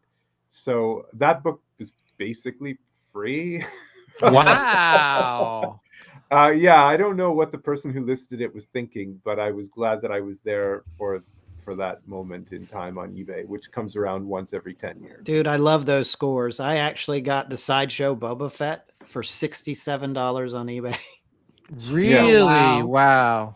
Yeah, that was a Yeah, score. I'd love to hear a story. I'd love to hear like a show where everybody talks about their best scores and their worst scores. Yeah. Yeah. Yeah, no, I was gonna say that's a really good deal, man. And yeah, Sean, I know that $67. Yeah, That's like score. nothing. Yeah. Mine are more like garage sale scores. Yeah. Yeah. It was one of those, like Marcel said, like you put the bid in and I went to bed just thinking, hey, this is my max bid. I'm not going to pay over this. And I woke up and no one else bid. And I was like, sweet. Yeah. Yeah. There's just sometimes that happens. Yeah. Yeah. I think you just got to be patient. It's just one of those things too. I got a couple scores myself, and I'll share one of them. I think I told Sean this, but I got a General Grievous, the Sideshow Premium format, the first one, brand new off of Facebook Marketplace for $450. Wow. Like, Yeah. and those things go for like 900 to like $1,000. And I was able to, someone was offloading their collection and I was there at the right place at the right time. So, and Yeah, Nilda, I'm sure. Oh, go ahead. I'm sorry, Nilda, you must come across quite a bit of those, right? Like where you get like you just get an awesome score and still to this day, the best score that Joey and I have ever had was getting the original early bird special. Yeah. For $20. That's at a garage sale. That's crazy. With the mailing box, with the original stickers. The figures were still inside still sealed, never been opened, never seen a sunlight whatsoever. And we have it somewhere up there. And then when we went to ICC, we got the original cutout board for it. And then Joey just finished finalizing it by getting the last manual that we have. So it's fully complete. I'll give you $100 for it right now. Yeah.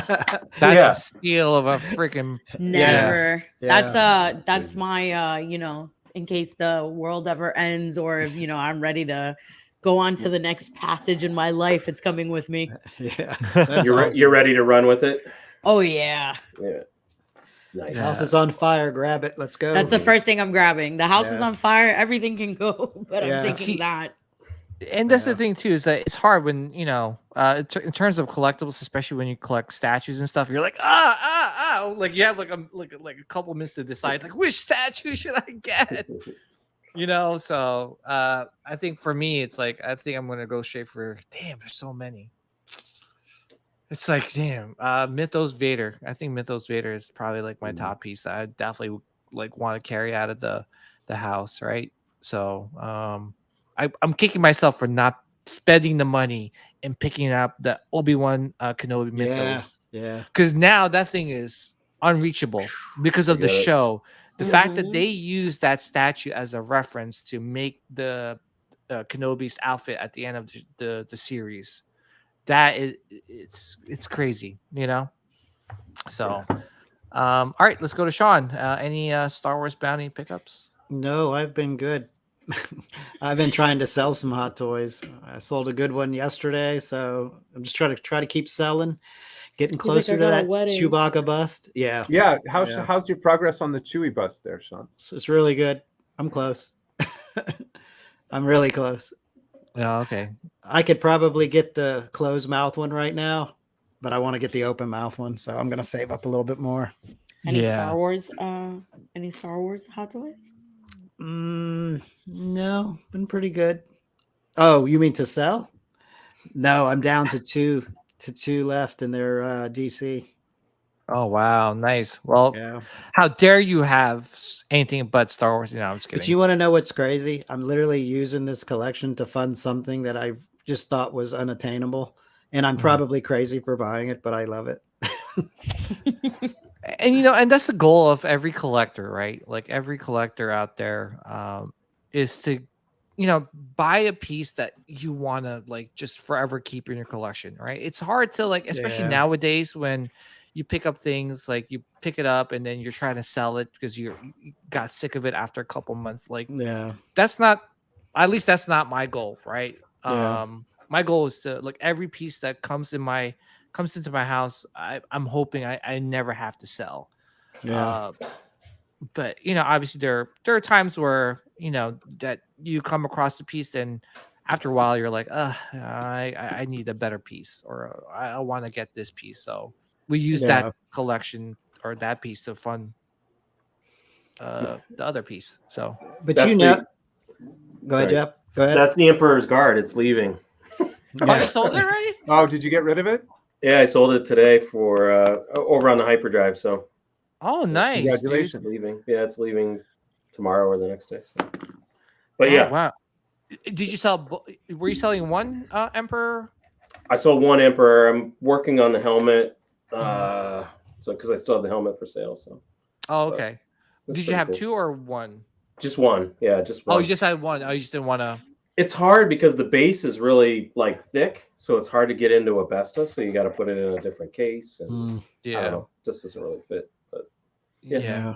talking about getting rid of and keeping things, I thought I would keep that thing forever, and then I'm like, So, Yeah, I've got to get a Besta because I'm going to take down like, a couple of detoffs over here to the right, and I'm going to put a Besta there. Chewy bus is going to go on there, Scout, and then I'm going to put some shelves above them, and then try to reinforce them, put some statues or some props on there.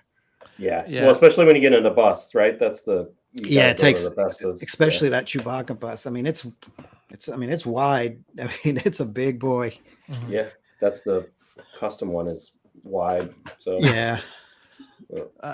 Far from Death Star says, I'm starting a GoFundMe if anyone wants to donate. I have depression when I don't have a new collectible all the time. Anything helps. Yeah. Yeah. Yeah. No, I mean, it's crazy too. Now, like I think detoffs are super expensive now. They're like Yeah, $100. They used to be like 50. Yeah. They went up to. It's just the inflation? What's going on? What the Yeah, heck? I paid 60 when I bought these a couple of years ago, and now they're up to $99. That's crazy. Yeah. Are Bestas still the same price, or is it gone up as well? They're the same price. That's the same price. The problem is most of the time you can't most of the time it's hard to find the Bestas, but then also the doors. The doors on the Bestas are like, hard to track.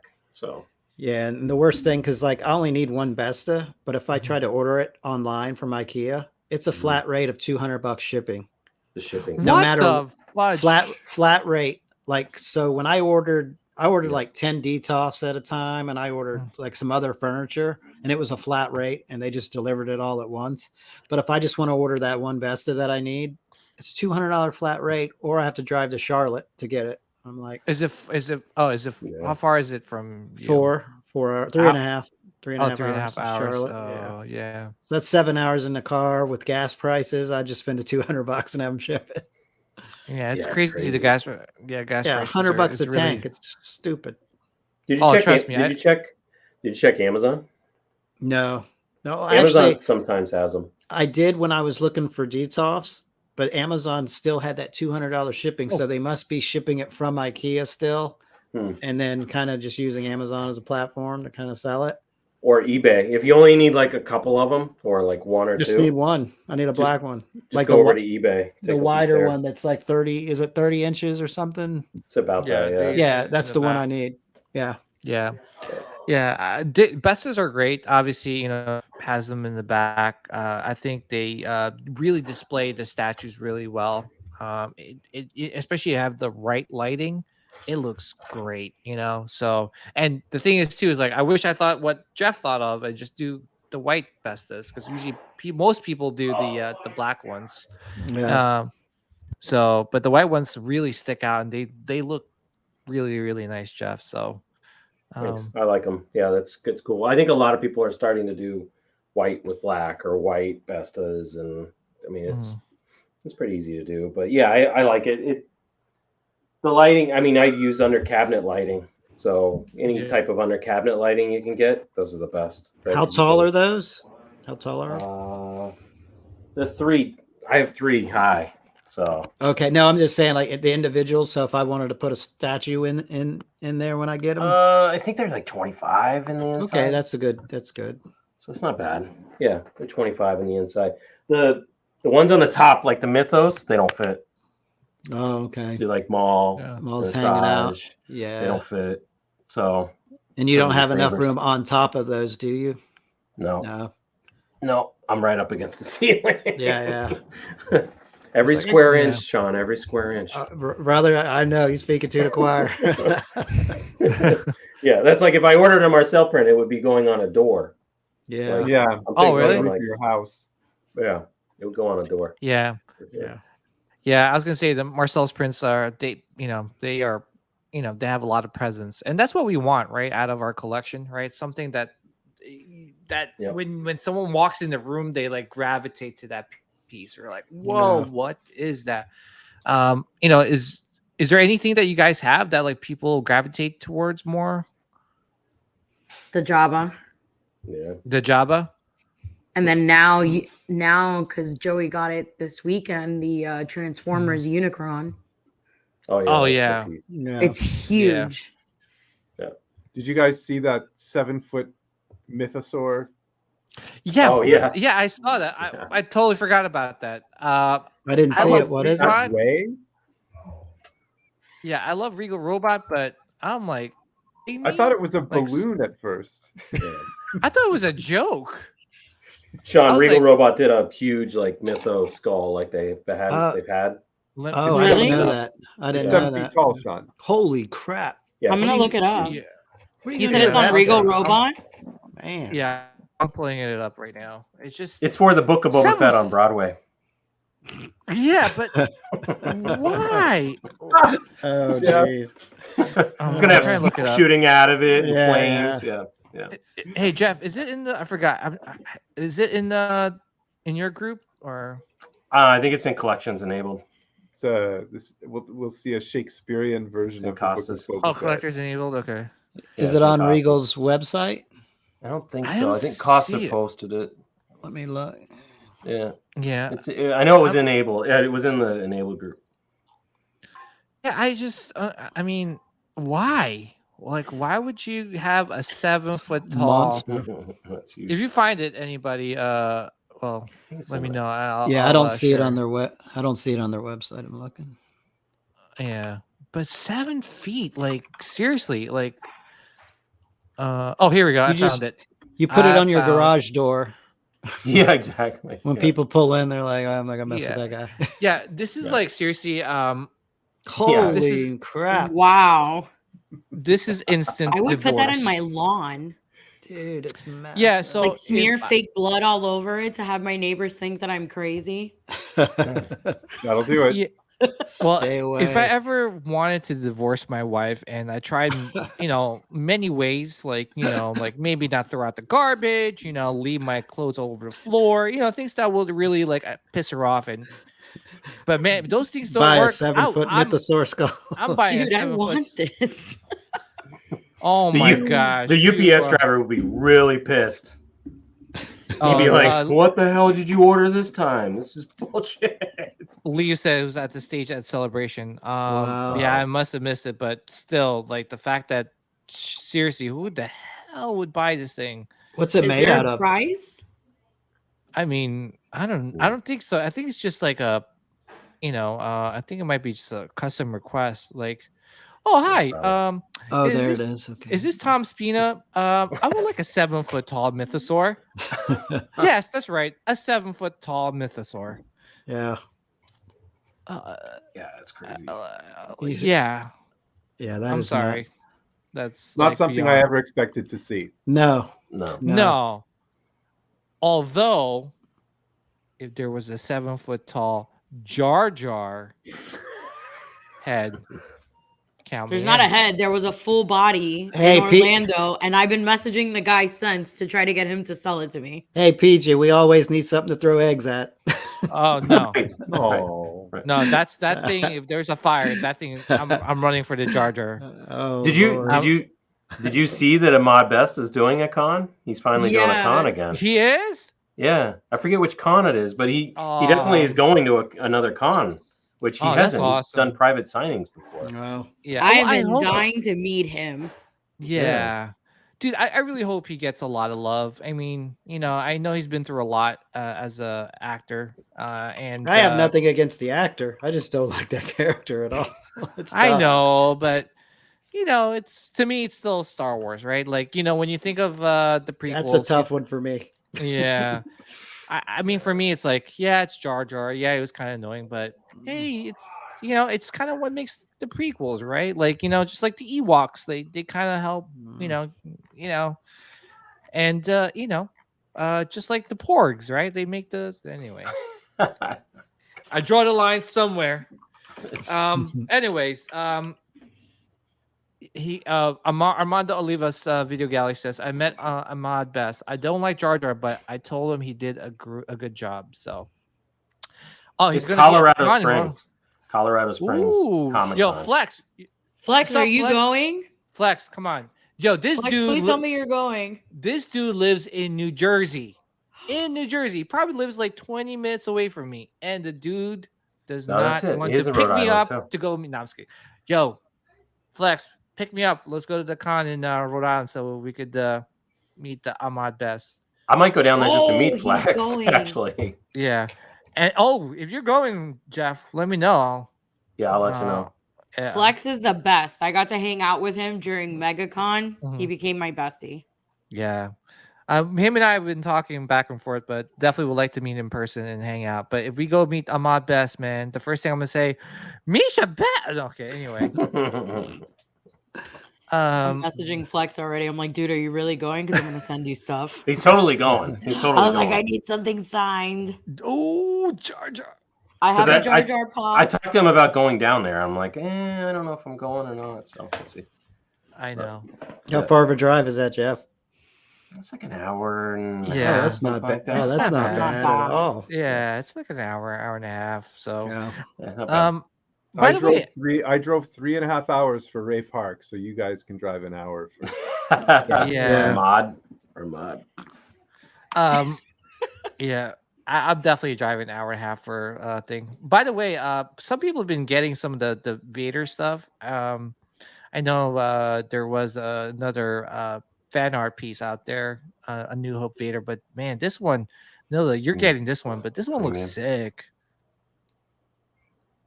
I like this one. It does. I like the pose with the hand up right there. Yeah. That looks awesome. Oh, by the way, I know I canceled that one. Did you? Yeah, because I got the Mythos coming one, too. Yeah. So I'm like, I was the same way. I was like, when that came out, I liked it, but then when they showed the Mythos one, I was like, okay, I'm gonna get the Mythos. It's just so different, the Mythos. Yeah. I'm like Kylo Ren. PJ? Huh? Who put that one out? Sideshow. Sideshow. Yeah. And it's funny Beautiful. because it looks great. You know, it's funny. I'm like Kylo Ren in The Last Jedi. I'm like, more, give me more. Maybe Why can't- maybe I'll unbox it live on a Sith Cast show when it arrives. Yeah, we haven't had a live unboxing in a while. So then we'll do this when it arrives. I'll do a live unboxing on Sith Cast. Nice. Oh, Nice. that's no. I'll do it just for you're- you guys. Oh, You're effing awesome. Yeah, Neil the Rock. Nilla is awesome, by the way. You know, she is the one of the. You're awesome. Why can't they make Vader this is my only thing with the Vader belt when they light it up. Why Mm. can't they make the damn thing connect to the base? I know, trust Right? me. It's I know. just so- I mean, just plug the damn thing in. Why they got to do a battery with this shit? and it's on a belt. You can run the wire. You can hide it. know. Like, yeah. Or I even know. the Chest plate. plate. chest Yeah, box, yeah. Because it's really annoying trying to light up all the. It's like your friends come over. Hey man, you want to check out my? Yeah. Hold on. Ah, damn, the batteries are run out. Freak. Right. Well, it's like the Cody with the Emperor in his hand, right? Mhm. That thing is such a pain in the ass to get the batteries and to turn it Dude, on. Dude, I gave up after like 25 minutes of trying to do the battery stuff. I'm like, I'm just gonna put you in the shelf. You can just Yeah. stay like that. That's ridiculous, Dude. Like, If you ever want to be frustrated at one thing, buy an Iron Man hot toy and try to put the batteries in those things. Oh, yeah. Dude, I think that's probably one of the reasons why I probably stopped like doing reviews Do you because see it was that, so DJ? annoying. That Huh? Iron Man right there. Let me see. Right there. Oh, nice. Which one's That's that a- one? That's a pain in the ass one. can you light him up real quick? No, no. I refuse to. We were sitting there trying to figure it out, and then like both Joey and I are like, "We're gonna break this. Like, I don't want to Yeah. touch it." I was like, "Just put it back in the box." Is that Marcel. the, Down the is that next the Sith cast. Yeah. Yeah. Yeah. Yeah. I was gonna say, Marcel, it's like seriously to put in context, it's like performing surgery, putting these batteries. You're like, What is this like? you got- cleaning You have to get operation? tweezers. you have to have like what is That's those insane. Monocle. monocle, and you're Yeah. like, Yeah. putting the batteries in. I'm like, seriously, guys, like, have some like empathy towards like the collectors that are buying these things. It's freaking hard to put the batteries in. How pissed do you get when you get get ready to get that third one in there and you get ready to get in Yeah. there And and pops pop out. Oh. Yeah. You're like, fuck it. Dude, you Yeah. understand? God. Dude, Yeah.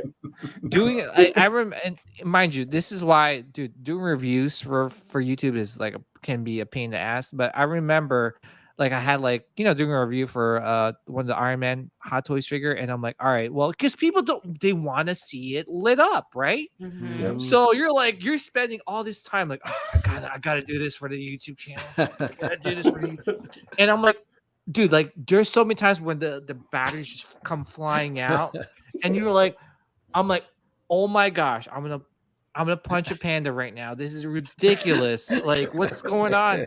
I And then the remember.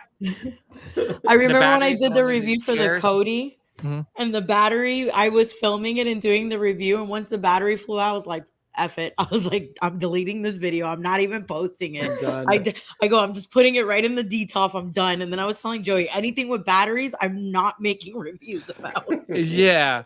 And then you know what? You always have like one viewer that's gonna say, "Oh, how come you didn't light it up?" I'm like, "F you, man! Like you try lighting up yourself. Yeah, you come do it. You do it, man. Yeah. Hey, Far how about from- this?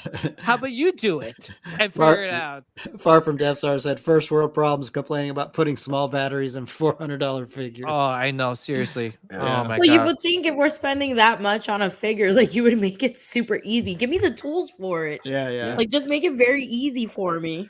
Or just Yeah. how about I mean, we live in like 2022. Like, how about some USB powered figures? How about Yes. that? Yes. Yeah. Come on, plug it in the butthole or something. I don't Wire that know. shit into the base. Like run a wire down I his don't damn care. leg. Plug it in You the really butthole. just say Charge plug it it that in the way. butthole. Plug Yeah, it I in don't the care. butthole. Charge it up that way. You usually have to pay double for that. Yeah. Darth Farty says, put it in the butthole.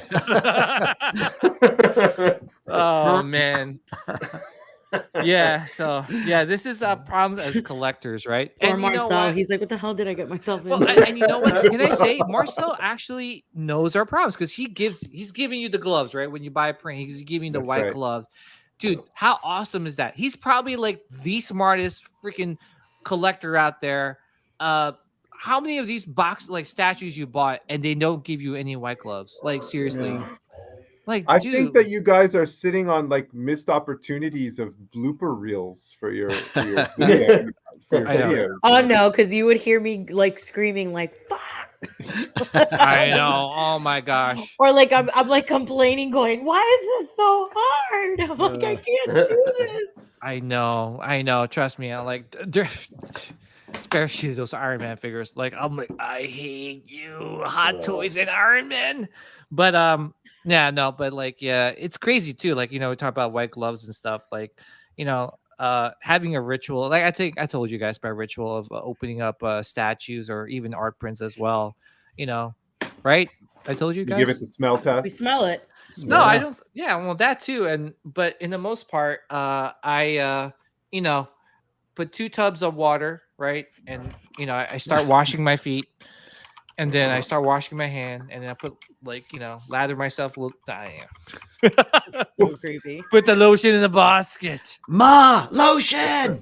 Ma, Ma, I ran out. lotion. Put the lotion in the basket. That's the 3rd bottle this week, PJ. I know. Well, I know we joke around about it, but everyone has a ritual whenever they open up something, right? Like whether it be an art print, or whether it be a collectible. Like you put on your favorite Star Wars movie. You make sure the wife's not around. Oh yeah, that type of ritual. That's the number one thing. I just smell it. I look creepy all the time. I'm always like, I know, right? Yeah. I'm like, the smell of painted. I know. I smelled Jago this week. I was like, so good. Smelling more money. When I grabbed my purse, I was like, and my son's like, what are you doing? I was like, I'm smelling my bag. He's like, why? I was like, you'll understand when you get my age. Yeah, my kids are like that too. I'm like, they're like, Dad, why are you smelling it? I'm like, son, that's the smell of being broke. Son, you're like, son, I'm smelling your college fund array. That's a sign of money flying. You smell that? There you go. One semester down. Boom. Yep. that means this smell right here means you're not getting a car. Goodbye. I think it's funny because the rest of the family's like, what the hell is that smell? Yeah.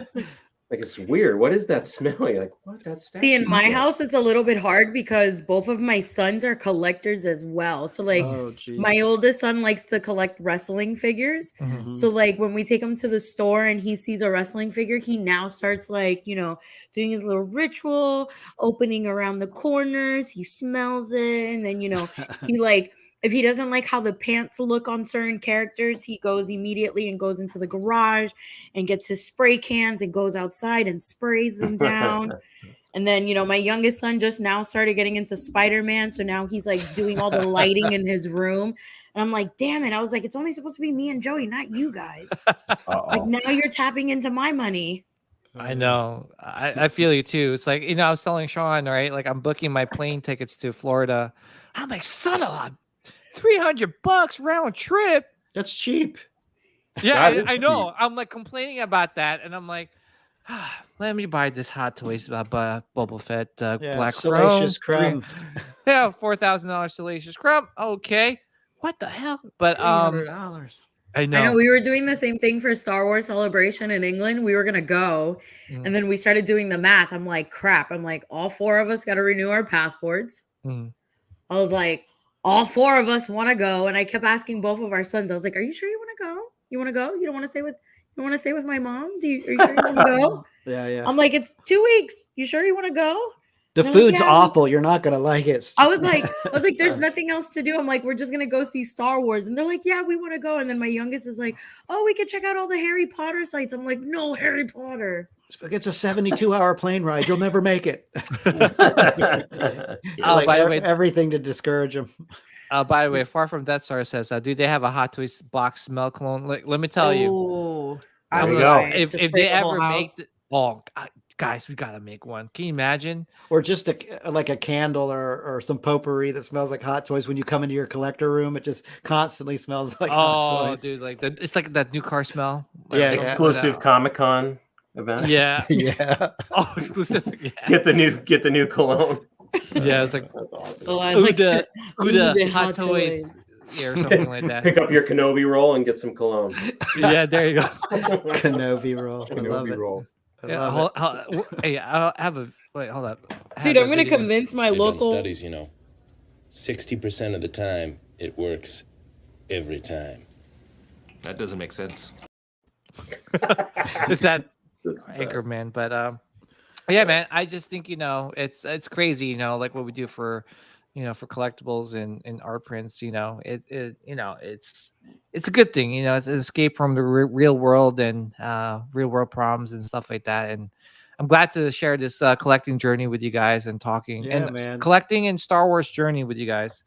Really, without you guys, I don't know what I would be doing. I think I'd probably be breakdancing naked in my living room or something. I don't know. Oh well, hey, Yeah, and Marcel, thank you for making wonderful prints too. Because when you put Yeah. those on the wall and we walk into our room and we look at that print, it literally takes you away from your real life just for that Yeah. second and puts you in And, that and the fantasy image world. of PJ doing the worm naked on his floor, it will help Yeah. you forget about that. Yeah, exactly. Absolutely. Yeah, PJ, please don't do that here when you come to Florida. with his Jar Jar Nilda! underwear. I have a big toy room, but I don't want you to do that in my house. Hey, Joey, nice to meet you, man. Hold on. We'll start baking to Be like, do what a the windmill hell? in the middle of the floor. No, but you know what? That's one thing people do for a lot of collectors do forget that the art prints that we do buy. There's a purpose for them, right? They complement the collectibles that we pick up.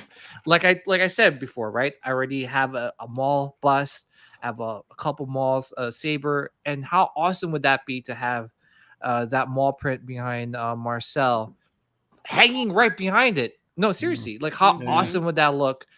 And it really just elevates your collection to the next level. So thank you, Marcel, seriously, for making such amazing art prints. And before we log off, can you please again let everyone know where they can reach you? Oh yeah, for sure. So you can see my handle is in my name here, at Marcel _Chenier. That's my Instagram. And go grab yourself an awesome print at www.marcelchenier.com. And just a reminder that absolutely it's not all me, of course. Nancy, my wife, makes the impossible possible. So she's behind the scenes running everything, all the shipping, all the details and all that stuff. So I'm just kind of like, and I mention this just in case anybody out there is wanting to get into this themselves or has a kid or a friend that they can support. The artist is kind of like the front end. And so I try to stay in touch with everybody and just have my sort of, I know what's going on for the various channels.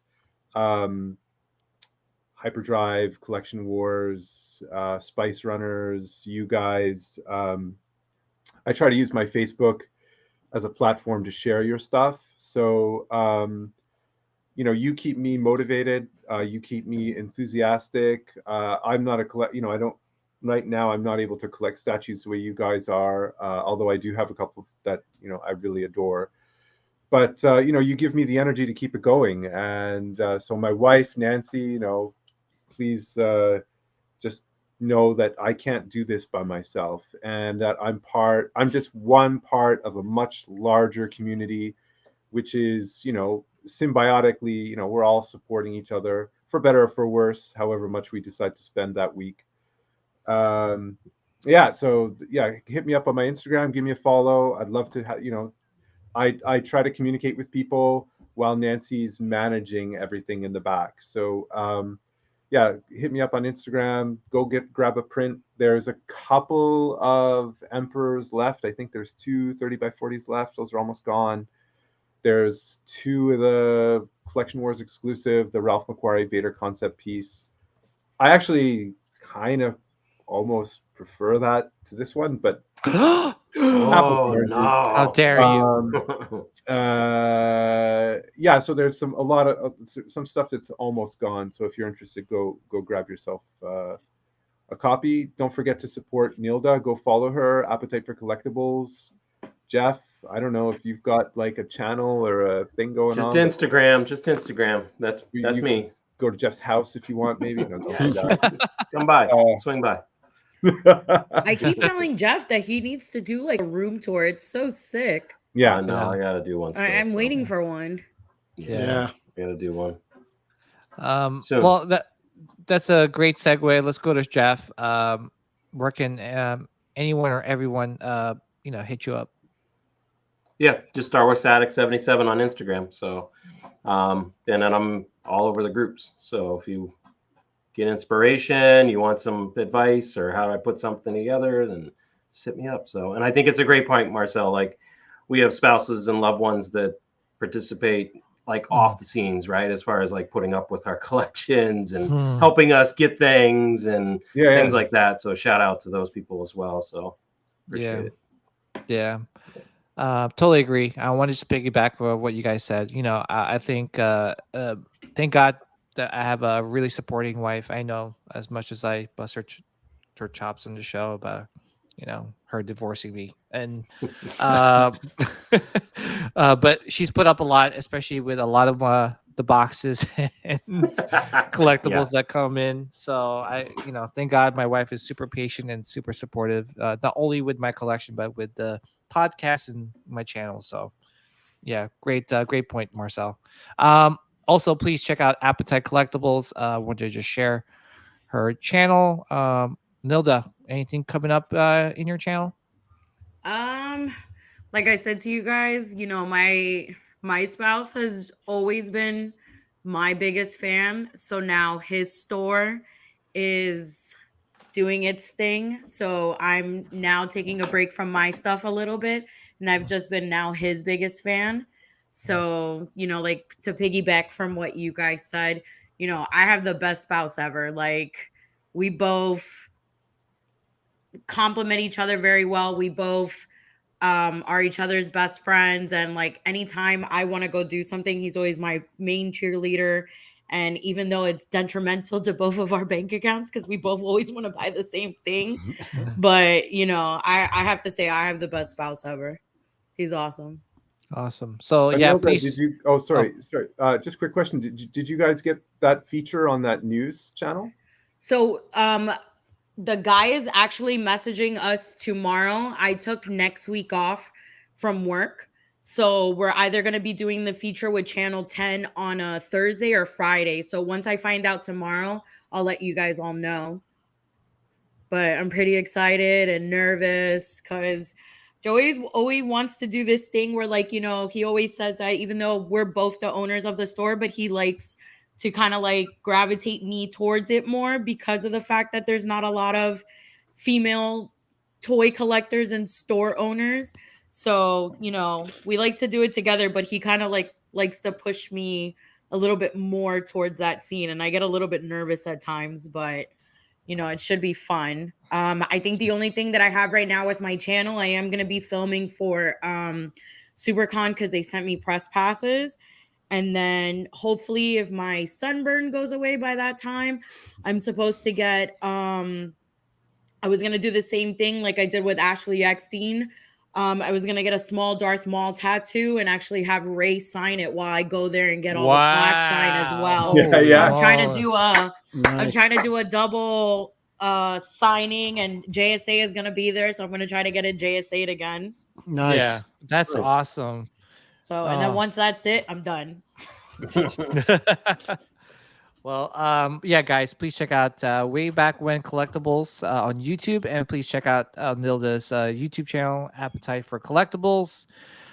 Again, please show some support to these amazing creators, artists. And can I jump in really quick, PJ? Yeah. I just got an update. We've sold the record number of prints on this is our best-selling print. We've never sold more prints than this one. So thank you. Wow. Very much Congrats, to, man. You deserve Congratulations. these are kind of flying out the door. So yeah, thank you so much. Really appreciate it. It means a lot. It supports my family directly, my wife and our 10-year-old. So it really means a lot to us. So thank you very much. Sorry to interrupt you, PJ. I just wanted to mention it. I just got the update. Awesome, man. Awesome. Congrats. That's great to hear. You know, thank you guys. Really appreciate everyone tuning in, showing some love and support. If you guys like the content, you know, give us a like and subscribe. No pressure. We just come over your house with some baseball bats. If you don't subscribe, no, I'm just kidding. Or I might just break dance in front of you, whichever or. But hey, Sean, another one. I'll take the broken knees. I love you, man. I love you. Hey, man. Love you, Sean, man. It's another one of the books. Another great show. In the books. Thanks, everybody. And man. thank you to Marcel, Jeff, and Nilda, and to everyone. May the midichlorians be with you guys always and forever. Take care. The dark side of the Force is a pathway to many abilities some consider to be unnatural.